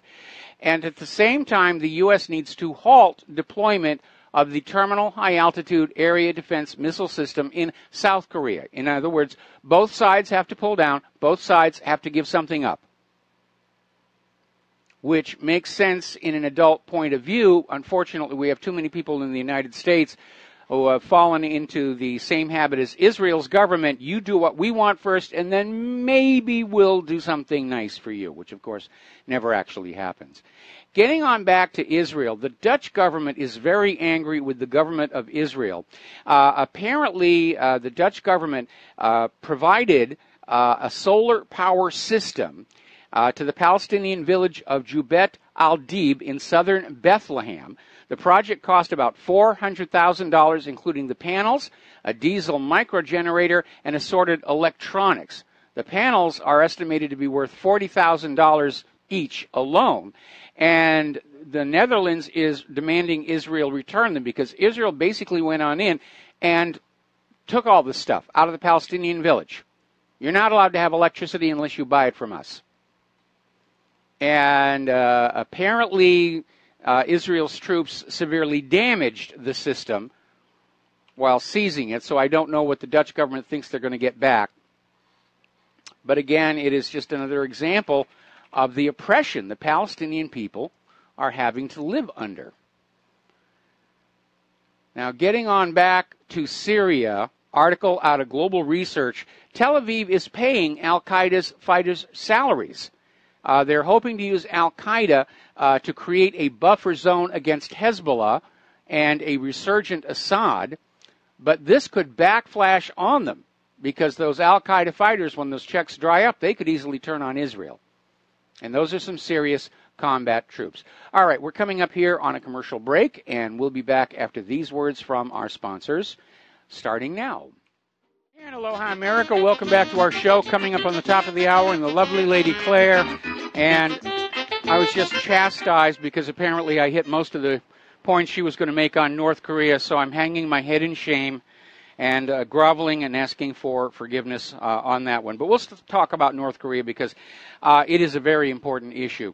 Apparently, Ireland is now talking about leaving the European Union, and their reasoning is very solid. Membership in the Eurozone has cost Ireland dearly for little benefit. And so they're thinking about getting on out. Over in Germany, Frankfurt is the first German city where Germans are now a minority.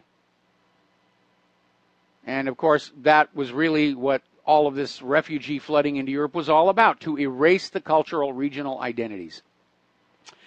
Apparently, here in the United States, we've reached 49,255 refugees, just 745 away from Donald Trump's cap of 50,000. And we're just in the middle of the year at this point. Over in Sweden, they have this annual music festival. It's their largest music festival, and apparently they have decided the one they just had is going to be the last one. They're canceling it in 2018 because of all the refugees showing up and sexually assaulting people at the festival. And again, where are the police? Why are the police not arresting these criminals? And that's exactly what they are. Exactly what they are. Let's see. Another alarming story. This is coming out of The Verge. NATO is now talking about potential military responses to ransomware attacks. And they're talking specifically about the recent Petya attack. And they've decided that it wasn't really ransomware. It is a politically motivated cyber attack. Well, who would do such a dastardly thing? And, of course, we know where the finger of blame is going to be pointed on that one. But that's the latest on that one. Apparently, over in Great Britain, a teenager, 18 years old, has been arrested and charged with running a denial of service for hire business. All right, we're going to take a real quick phone call. Steve in California, aloha, welcome to the show. What's on your mind? Your caller made some great points. I commend her highly for the independence, and I wish more people would do that also. But just to throw something else out there also for independence, it would be I'm into Dutch oven cooking with the cast iron pots. Yes. And the whole traditional, how they used to do that back in the Old West and everything. They carried those on the back of their wagon trains. And I suggest that people actually learn about that. There's a lot on the internet to learn about cast iron Dutch oven cooking, and it's a great thing. It's a good skill to teach. And I highly commend the young woman who called in about being independent. I think that's just great, and I wish more people would do that. But just to throw in there, the Dutch oven cast iron cooking is an excellent thing to learn. Well, it's going to become a necessity. If you go back and you look at the last two world wars, there were serious disruptions to material supplies on the domestic front, and people had to learn these skills to keep themselves going when the store shelves were empty. Okay, we got to take a break for station identification. Question, I hope. No, actually, we're gonna make way for the Lady Claire to join us. So we'll be right back. And aloha, America! Welcome back to our show on this July 4th. And for those of you on BAM User, the gorgeous creature sitting next to me is the lovely Lady Claire. And I know it's not Friday, but she has the day off, and so we said, come on in and share the microphone with me. We'll have fun. It'll be fun. So we're just noticing corporate media is still going ballistic, so to speak, over North Korea's ICBM. And, I mean, look at all the nuclear-capable missiles the U.S. has been testing over the last couple of months, and nobody makes a big deal about that. Yeah. So what's your first story? Xi Jinping, the president of China. You need to clear your throat? Yes. Okay. Is urging President Trump to honor U.S. pledges, which I think is a very reasonable thing to ask for. Yes. Especially since the gentlemen seemed to hit it off so well at that Mar-a-Lago meeting. China hopes the United States will appropriately address issues regarding Taiwan by honoring the One China policy and the 3 key bilateral joint statements made to date, President Xi Jinping told U.S. President Donald Trump in a telephone conversation on Monday. Now, this conversation has come at a time when the relationship between Washington and Beijing have been very strained because of the U.S. having announced it's going to be selling arms to Taiwan, and the incursion of a warship into Chinese territorial waters off the Xisha Islands in the South China Sea. And observers are saying that if Washington doesn't do any damage control, the relationship between these two countries may reach a breach that is not going to be able to be fixed. And, Mike, I don't know about you, but to me, these moves tend to signal, and very blatantly, that President Trump doesn't care to treat China as a true partner for peace and prosperity. And I think that's really very unfortunate. Well, especially on that prosperity, because even though the American consumers are still, they're not able to buy a lot of stuff, they're able to buy some. They're going to the big box stores. The big box stores get their products from Chinese manufacturers. Some of them are high-end. The iPhone's made in China. If China decides their response to the weapons deal with Taiwan is to boycott us or embargo us, those store shelves are going to empty out real fast. Oh, yeah. And the United States has really lost the knowledge on how to manufacture high-tech products or even regular products as well. So this is very provocative, and again, I think the ultimate goal is a path to war, to bring the world back under U.S. dollar hegemonic domination. And, of course, that means getting rid of the Russian ruble and the Chinese yuan, no matter how many of other people's children have to die for it. Yeah.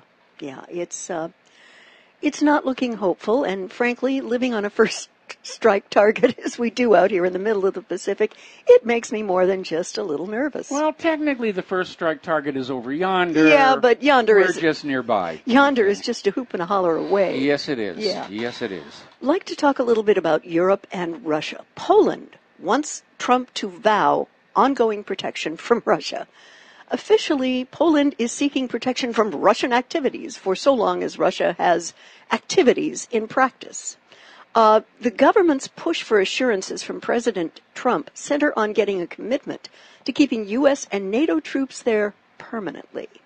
That's been a priority for Polish government since they joined NATO's, which many envisioned would create a financial windfall from hosting foreign troops. It always does. And I mean, everywhere the U.S. plants a new base and stations troops, or NATO does, it brings a huge amount of money into that local economy. Yeah. And so Poland isn't really concerned about Russian aggression. No. They just want a piece of that defense budget pie. Yeah, and I look at it precisely the same way. It looks to me as though the Polish government is attempting to make financial hay from a permanent U.S. and NATO deployment there.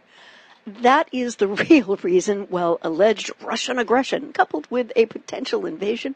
Please tell me, why would anyone want to invade Poland? Someone give me a clue. Is the good reason? Well, again, they've been screaming Russia invading, Russia invading, Russia. Russia's not going to invade any place. No. Putin has enough problems in his own country to take care of. He doesn't need to take on Europe's problems. No. With Europe hovering at the edge of financial insolvency and dealing with this huge refugee crisis as well. Right. So I think it's ridiculous. Russia doesn't have those ambitions. You know, I'm sure that every time Russia's President Putin hears this, he is almost laughing himself silly. I don't think he's laughing anymore because it's getting too serious, it's getting too close, it's getting too real. Yeah. And I'm sure that Putin is actually planning for the eventuality of a direct military conflict with the United States, as other countries are, like Iran, which is now domestically producing a main battle tank. And this next story gets into that. Apparently, over 5,000 Russian troops and around 100 aircraft are involved in drills in Russia's western area. A massive command and staff exercise in aviation and troop management has begun in Russia's western military district, the district press service said in a statement. The military drills involve more than 5,000 troops as well as around 100 planes and helicopters. And do we have a shout-out? Yes, we're going to do a quick little shout-out to our on-air affiliates who are just now rejoining our network. Welcome back. Welcome back. We're talking about Russia and war maneuvers and exercises.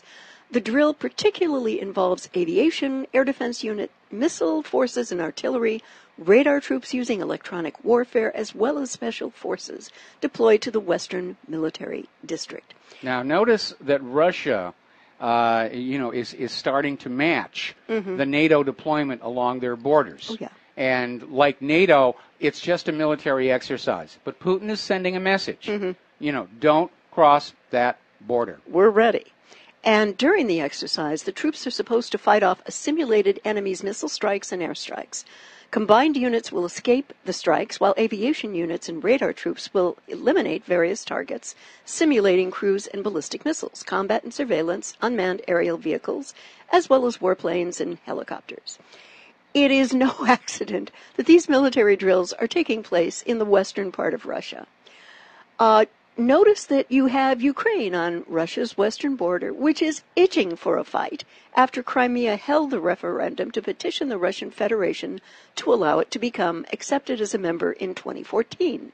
Notice that you have Estonia right there, which is hosting at least 800 British troops to allegedly deter Russia, whatever the heck that means. And notice that you have NATO troops deployed in Poland this year to deter Russia again. And notice that NATO has recently held mass military exercises in Eastern Europe. And notice that even little old Finland has upped its troop strength in response to alleged Russian aggression. So if I were President Putin right now, looking at all these elements and taking them together, would I be having intense military drills in the western part of my country? You bet your sweet bippy I would. Well, he's going to have the drills. He's going to make sure the forces are deployed over there because he's looking at a map and realizing that NATO could just come across the border. Yeah. And he doesn't want to be caught off guard. He's studied the history of World War II. Yeah. He knows how close the Nazis got to Moscow. Yeah. In World War II. He's not going to let that happen. And so, he's sending a message. We're ready for you. Yeah. And I imagine that just like NATO is doing this constant rotation and training on their side of the border with Russia, that Putin is going to have continuous ongoing military drills and basically keep the forces in place on that side. Yeah. And if you look at what is specifically being trained for, it is obviously a response to the most likely means that NATO will carry out an initial attack on Russia. Yeah. And then again, we have hopefully the Russian president's meeting with President Trump later this week at the G20. And apparently, Russian President Putin will demand the return of 2 diplomatic compounds seized by the U.S. when he meets in Germany this week with President Trump for the first time. And a senior Russian official has warned that Moscow's patience on the issue was running out. Now, for those who don't remember, basically the Russian government does maintain facilities in the United States, conference centers, getaway places, cabins. One of them's on the shore of a lake. Very, very nice places where Russian diplomats can go to relax when the day is over, or guests who are visiting from Russia will be allowed to stay there rather than in a U.S. hotel where they're subject to surveillance. And the U.S. just arbitrarily seized these 2 properties on claims that they were involved with espionage, and again, no evidence about it. And it's a tremendous diplomatic faux pas to simply confiscate another nation's property, because like the embassy, technically those compounds are sovereign Russian soil. And it was really done as a provocation to try and get Putin to react. And so that's going to be one of the things they're going to be talking about. Again, we know there are a lot of people in the U.S. government who don't want that meeting to take place. And whether they'll kick off the false flag gas attack in Syria, followed by immediate invasion, or who knows what's going to go on. But we know that a lot of people were telling Trump, don't meet with Putin, don't meet with Putin. When he said he was going to meet with Putin, a lot of the anti-Russia people within his administrations started trying to sort of poison his view of Putin, to pre-program him to not like Putin. And I think their horrible fear is that Putin and Trump are going to shake hands and they're going to get along just great. I think that would be nothing short of a miracle. However, there is something President Trump is trying to do that may put a little bit of cold water on that relationship. Yes. Trump is hoping to quietly steal Putin's natural gas business in Europe.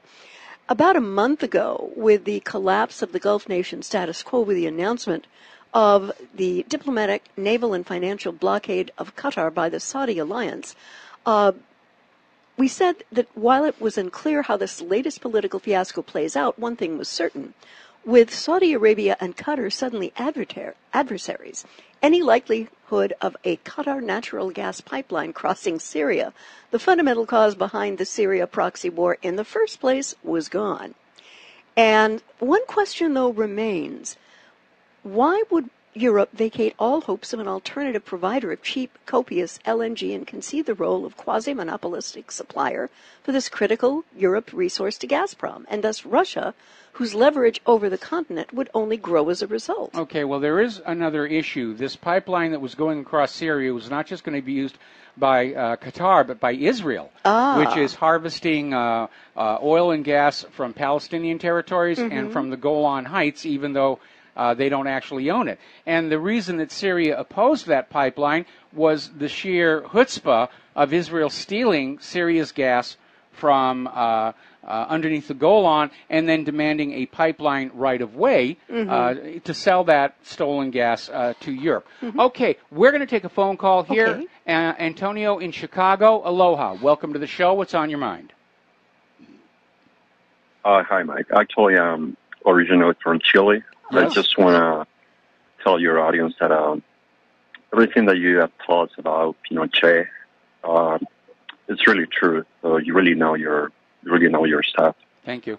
And the reason I call is just to say happy 4th of July to John from Barbados. I really miss him. Oh, yes, we I do know too. Your audience. We do too. Yeah. Okay, Mike. All right. care. Thank you very much, and thank you for the good wishes for the holiday. And yeah, we do miss John in Barbados.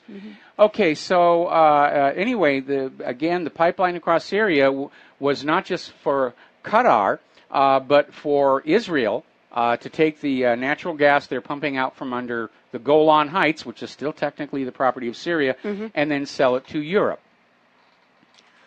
And the question I want to ask, where do you think that gas is going to be coming from now, looking at all this conflict for Europe? Well, first of all, you need to clarify a point here. Mm-hmm. When you're dealing with a pipeline, the gas is not liquefied.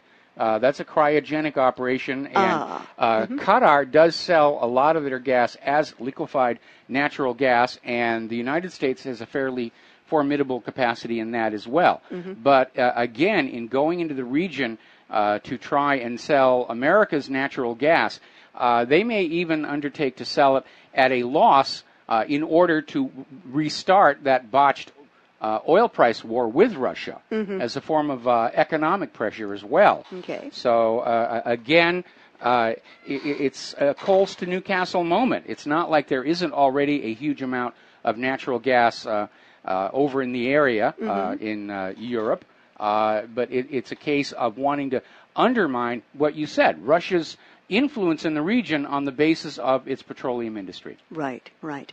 I'd like to bop over to Israel for a while. A couple of things, developments, one of which falls under the you can't possibly make this stuff up. This is not that story, though. Israel plans to evict Palestinians for East Jerusalem construction plan. Israel intends to move forward with plans to expand Jewish-only territories that have been built up in the middle of an Arab neighborhood in occupied East Jerusalem.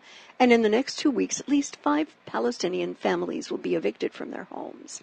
And the far-right Israeli government in Tel Aviv has been very clear about their intention to expand what are essentially settlements, but which, since Israel nominally annexed East Jerusalem, they claim is a distinct expansion of housing in a religiously exclusive manner for quite some time. And apparently, after Trump's election, Israel feels that they can do no wrong with these evictions. Unfortunately, they're right. Trump and Nikki Haley are not standing up to Israel. Nikki Haley is as pro-Israel as they come. Yeah. And a reminder that when the United Nations passed the resolution that created the State of Israel, Jerusalem was divided into 4 sectors.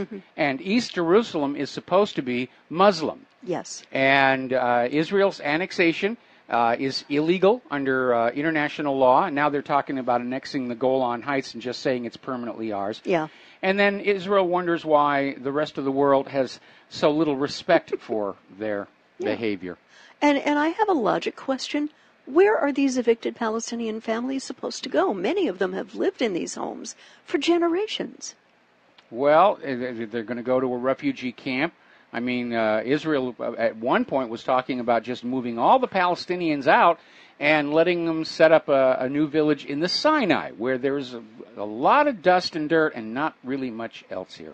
Yeah, and doesn't Egypt have some claim to the Sinai, if I'm remembering my geography? Yeah, they do, and it's part of Egypt right now. Israel had to give it back after they tried to steal that. But again, Israel just goes into other countries and says, well, we're going to do this and we're going to do that. And if you try and stop us, then you're being a Jew-hating anti-Semite who wants Hitler to come back and gas the Jewish babies in the ovens. Ouch, ouch. And we have another incident. This is from the Department of You Can't Make This Stuff Up. $750,000 per dead IDF soldier. Israel launches first lawsuit against family of Palestinian attacker. And the State of Israel and the IDF has filed a lawsuit against the widow and children of a Palestinian man who killed 4 IDF soldiers in a truck ramming attack, demanding compensation of 2 million shekels, $572,000 U.S. for each victim, in what authorities will say will be a permanent new anti-terror tactics. Proceedings were opened by the District Prosecutor's Office in Jerusalem in conjunction with the Defense Ministry against the estate of Fadi al-Kanbar, who was shot dead after his January attack, in which 13 people were also injured. And it is stated this lawsuit, which stems from a terrorist incident in which soldiers were murdered, is designed to recover the expenses incurred in events of this kind to the state's coffers, as well as sending a clear message that the state will also settle accounts on a civil level with the perpetrators of hostile acts, read a statement by the District Prosecutor's Office, as cited by Haaretz. Now, there's a small problem there, because this widow and the children, we don't know if they're perpetrators. They may not have even known what this guy was going to do. Yeah. This is just another cash grab against people who are effectively bystanders. Yeah.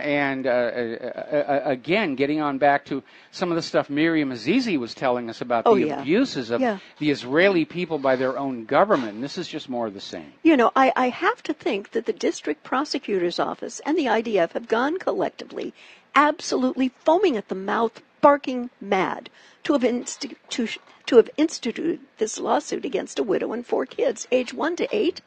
What do the kids have to do? Yeah, it's not like they're going to get the money from them. We have to take a break for commercials. We'll be right back.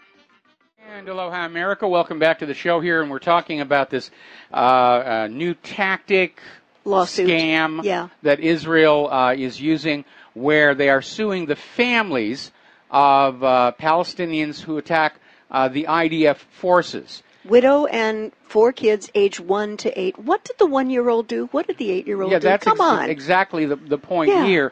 At least here in the United States,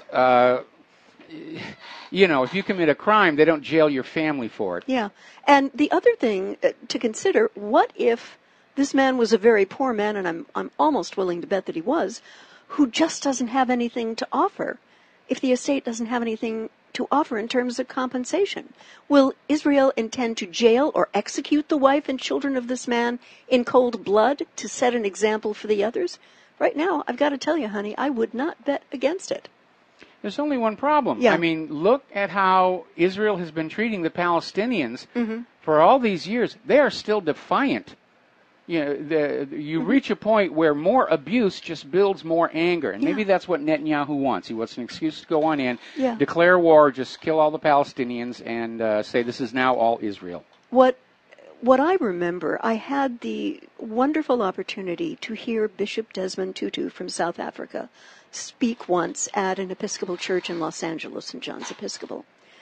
And this guy, when he spoke, it was almost as though there was a light around him. He was passionate for his country. He was passionate for freedom. And when someone like Bishop Tutu says Israel is an apartheid nation, the guy knows what he's talking about. Yes. Guy knows what he's talking about. Let's pop back over to Qatar, and apparently it's delivered a response to Saudi demands. Qatari foreign... Is it language we can use on the radio? Yeah, there is nothing bad here. Okay. Yes, I sort of rinsed it out and bleached it a little bit. Okay, thank you. The Qatari Foreign Minister, Mohammed bin Abdullah Rahman Al Thani, has formally delivered the handwritten letter of response to Saudi Arabia's list of 13 demands. The response was sent by way of Kuwait, which is trying to mediate the dispute, to Saudi Arabia, the UAE, Bahrain, and Egypt.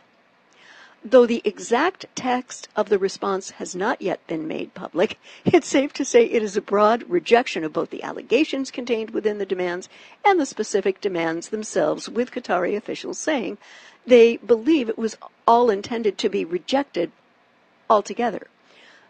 The response is the big question now, as the 4 blockading countries are expected to get together to make some sort of new formal statement related to the ongoing alleged defiance of the Qatari Emirate. If history is any judge, this will be more accusations and even more demands. And Mike, what I'm thinking here is if the Qatari response is not to Saudi Arabia's liking, one has to wonder if things are going to get out of control to the point of actually doing a military strike against it. And what I am really wondering is, what are the standing orders for the U.S. commanders at the Al Udeid Air Base in Qatar, which is home to over 10,000 U.S. service members? Well, they could be ordered into action by the U.S. government against the Qatari leadership. Certainly, there's a concern that Qatar might take them prisoner, and we'd have another hostage situation. Yeah. The problem, of course, is if war breaks out between Qatar and Saudi Arabia is already involved in Yemen, the risk of a wider regional war is very real. Yeah. And could spread completely out of control.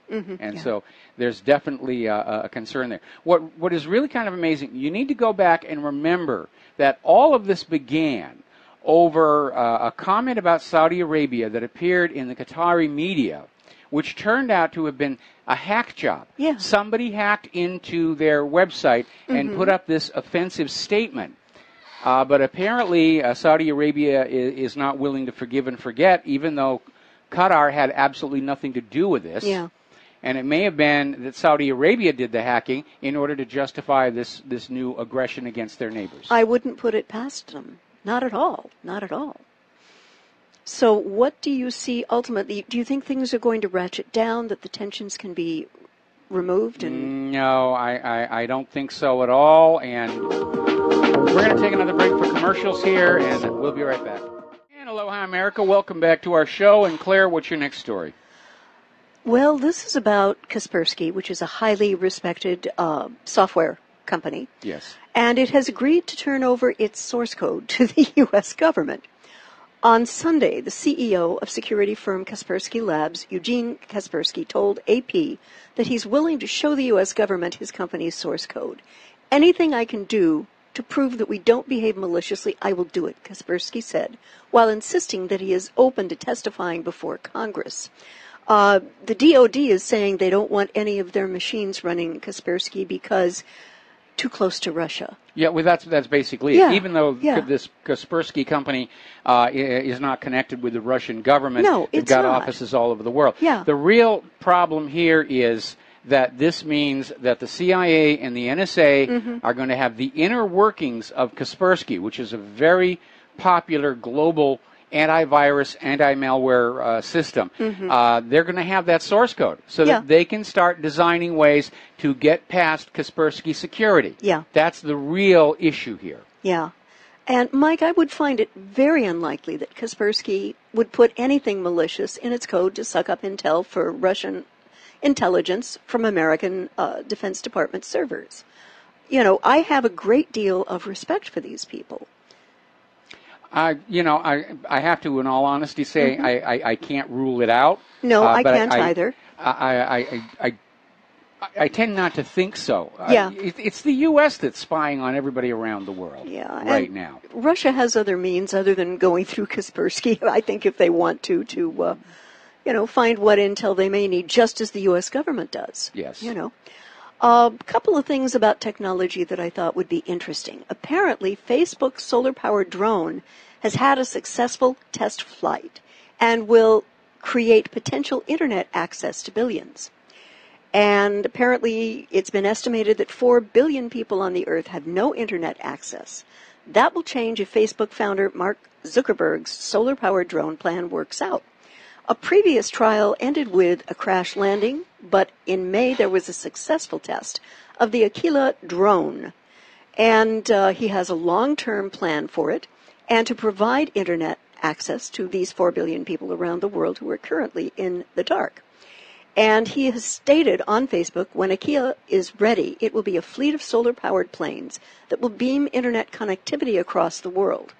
The drone flew with more sensors, new spoilers, and a horizontal propeller stopping system to help it better land after the crash in December.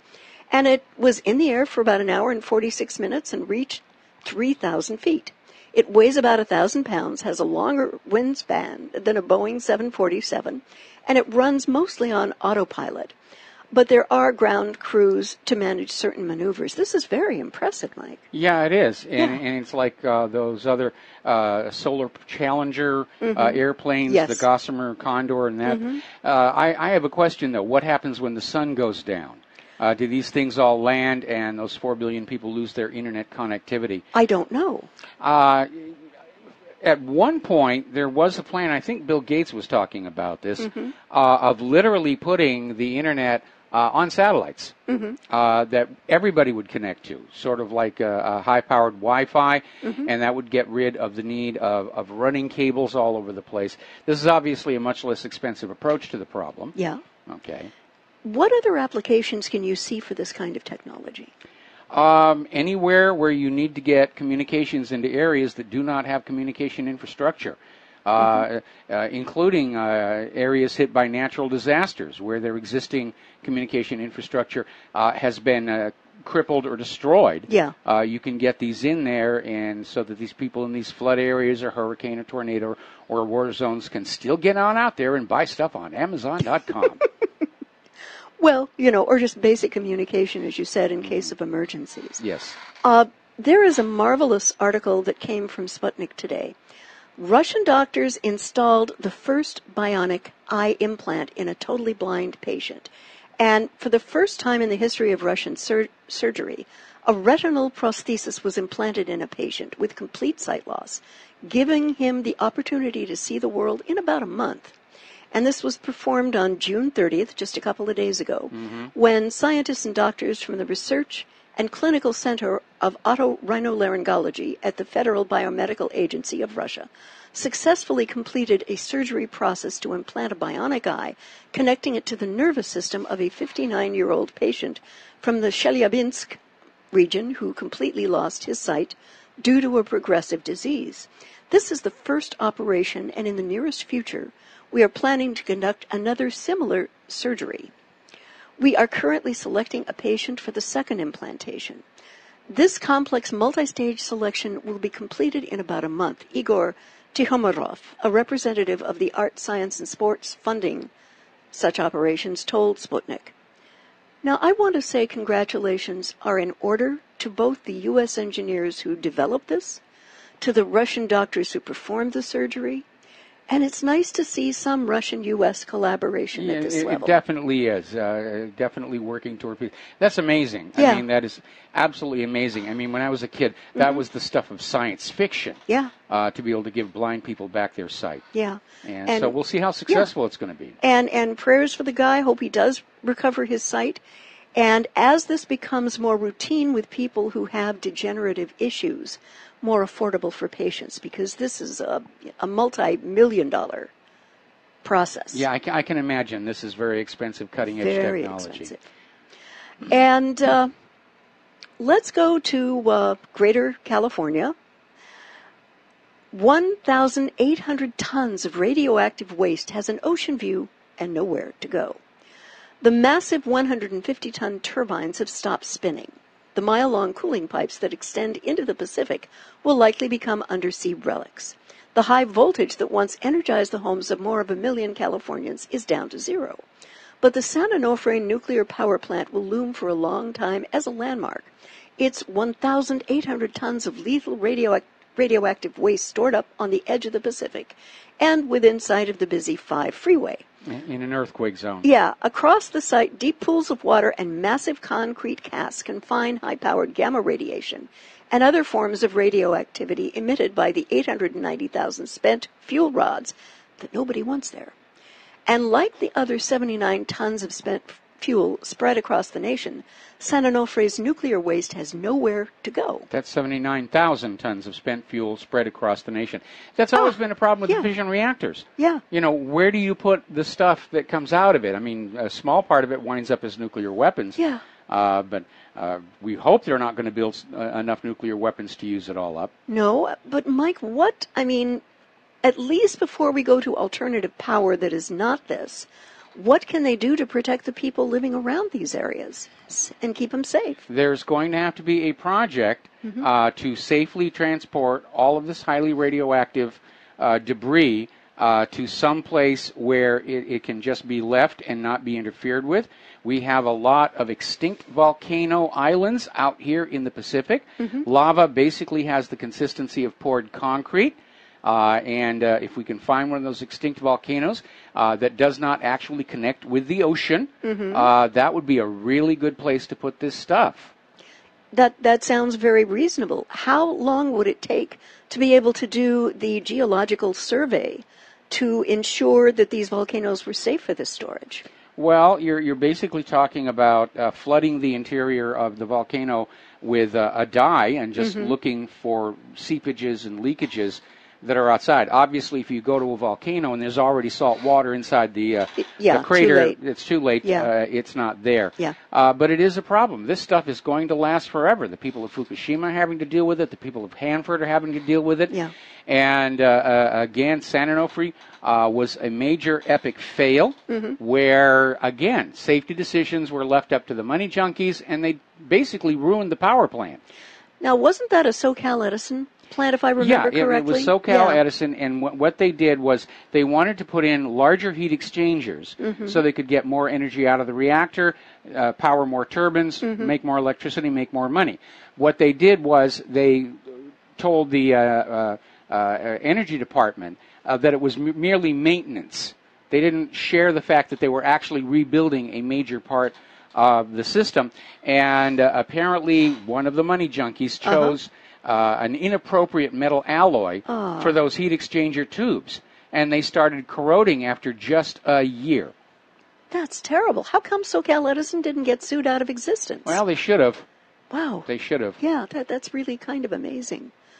Whew, good luck to the people living anywhere near that area. Yes. What is the major town that San Onofre is close to? It's just north of San Diego. Well, there's a town of San Onofre. Okay. That's right there, yeah. and it is north of San Diego. Wow.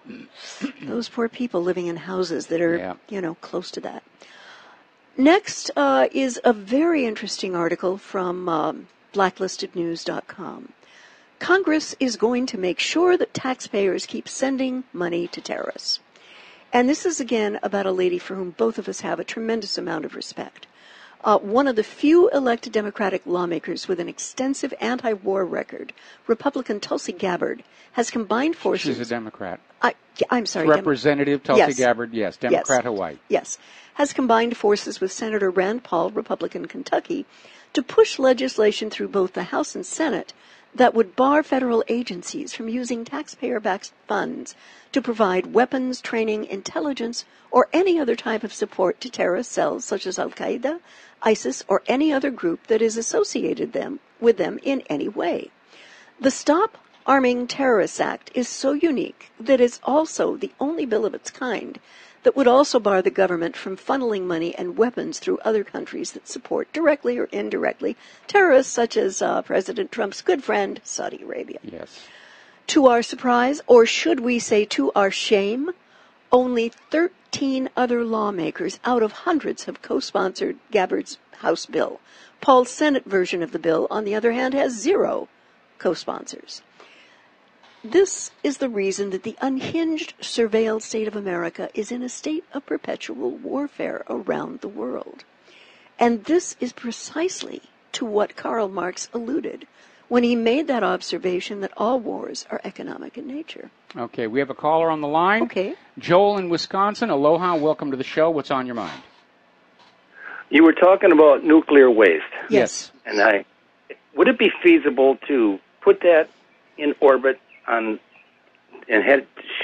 send it to the sun and just let it burn up? Well, that would be an ideal, but you have the high risk of a launch failure. I mean, China just lost one of their communication satellites the other day, and the result would be showering radioactivity all over. NASA has been fighting a PR fight for a very long time over launching radioactive thermal generators on spaceships. We had a big fight on our hands during Viking. They had a big fight on their hands for the RTG on Curiosity. And all of this goes back to the fact that when Apollo 13 had their accident and the LEM was bringing them back to Earth, it still had its lower descent stage, and on that descent stage was a capsule that was holding a plutonium isotope that was supposed to fuel the Apollo, what's called the ALSEP, the Apollo Lunar Surface Experiments package. They were all powered with these radioactive decay generators, and that wound up at the bottom of the ocean. Now, the capsule was designed to survive reentry on its own and survive the pressure of the ocean, and NASA is still monitoring the water in the area where it is. I wish they'd go down and fish it up, to be very honest. And so far, there's no leakage. But it's going to be a huge cost to lift that much mass into orbit. And then to drop it in the sun, you essentially have to reverse the speed of the Earth's orbit. You have to basically deorbit the sun. And it's a huge amount of energy and a huge amount of chemistry, and it would be a great idea if it could be done. It's not really financially feasible. Okay, just checking. Okay. Thanks so much. All right, thank you. Yeah. I don't know, invent a process to turn radioactive spent fuel rods into hot dogs or something. for that Coney Island contest. Oh, that bothered me. It bothered me too. Tremendously. Bothered me too. Yeah. With all the hungry people we have, and this guy's out there just cramming his face. Yeah.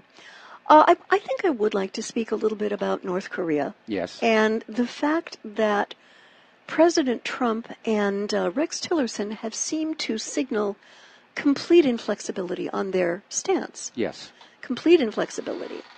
And that, that issue of maybe being a little flexible, or maybe reducing the number of times that these exercises between the U.S. and South Korea are done, if that would get North Korea to the negotiating table, I wish they would look at that, Mike.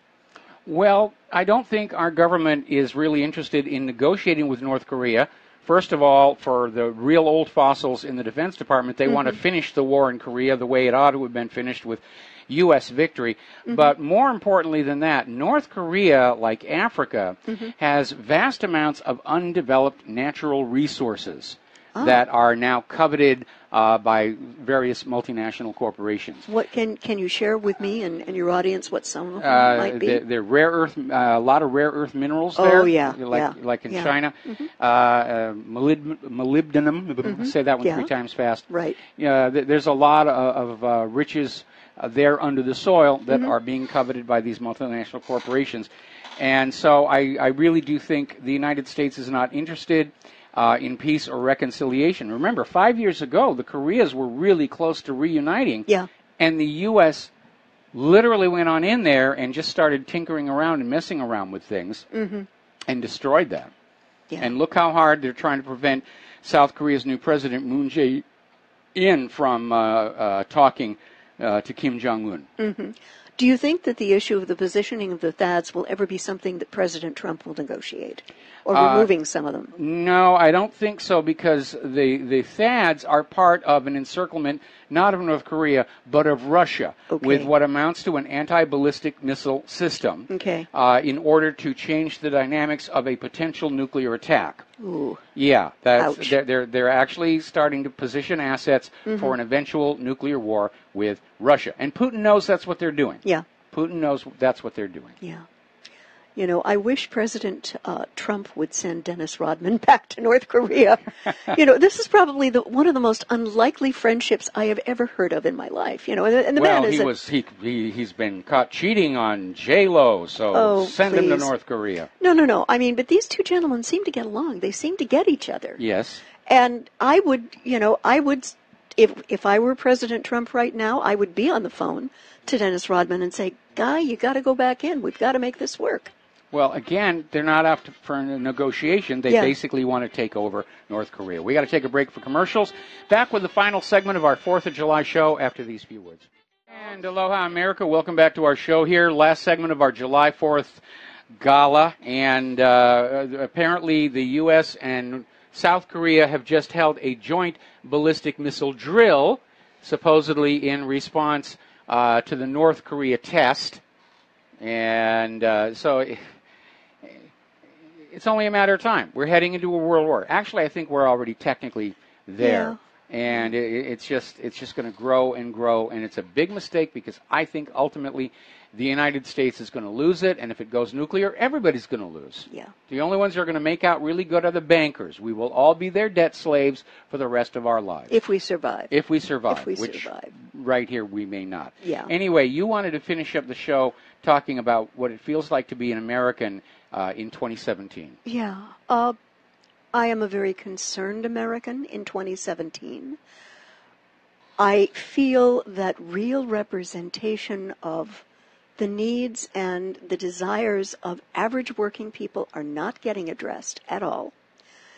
And at 68, as a Christian pacifist activist, I am very concerned that our government seems to be very comfortable colluding with other governments in what cannot be described other than as war crimes, as we are with Saudi Arabia in Yemen.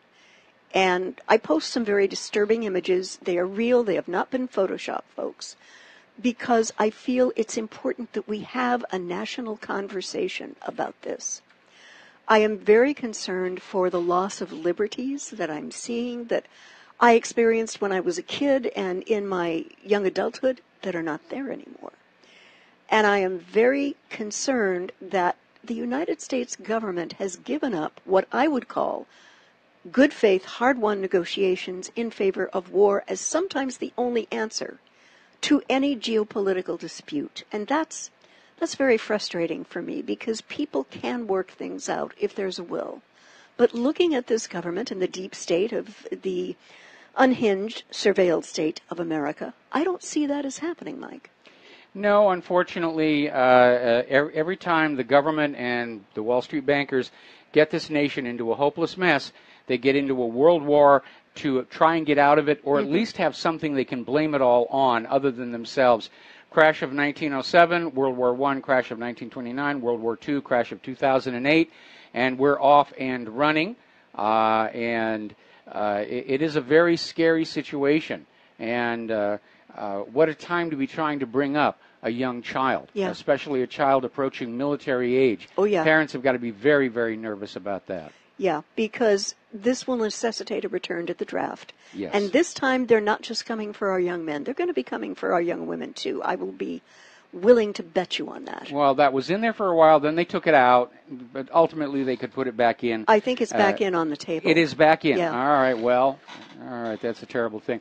Okay, we're coming up to the end of the show. Have a very good holiday. Be very safe with the fireworks, those of you lucky enough to have them. Stay tuned for John Stadmiller's show. He is also live today, and he's got a lot of stuff to talk about. So we'll be back tomorrow.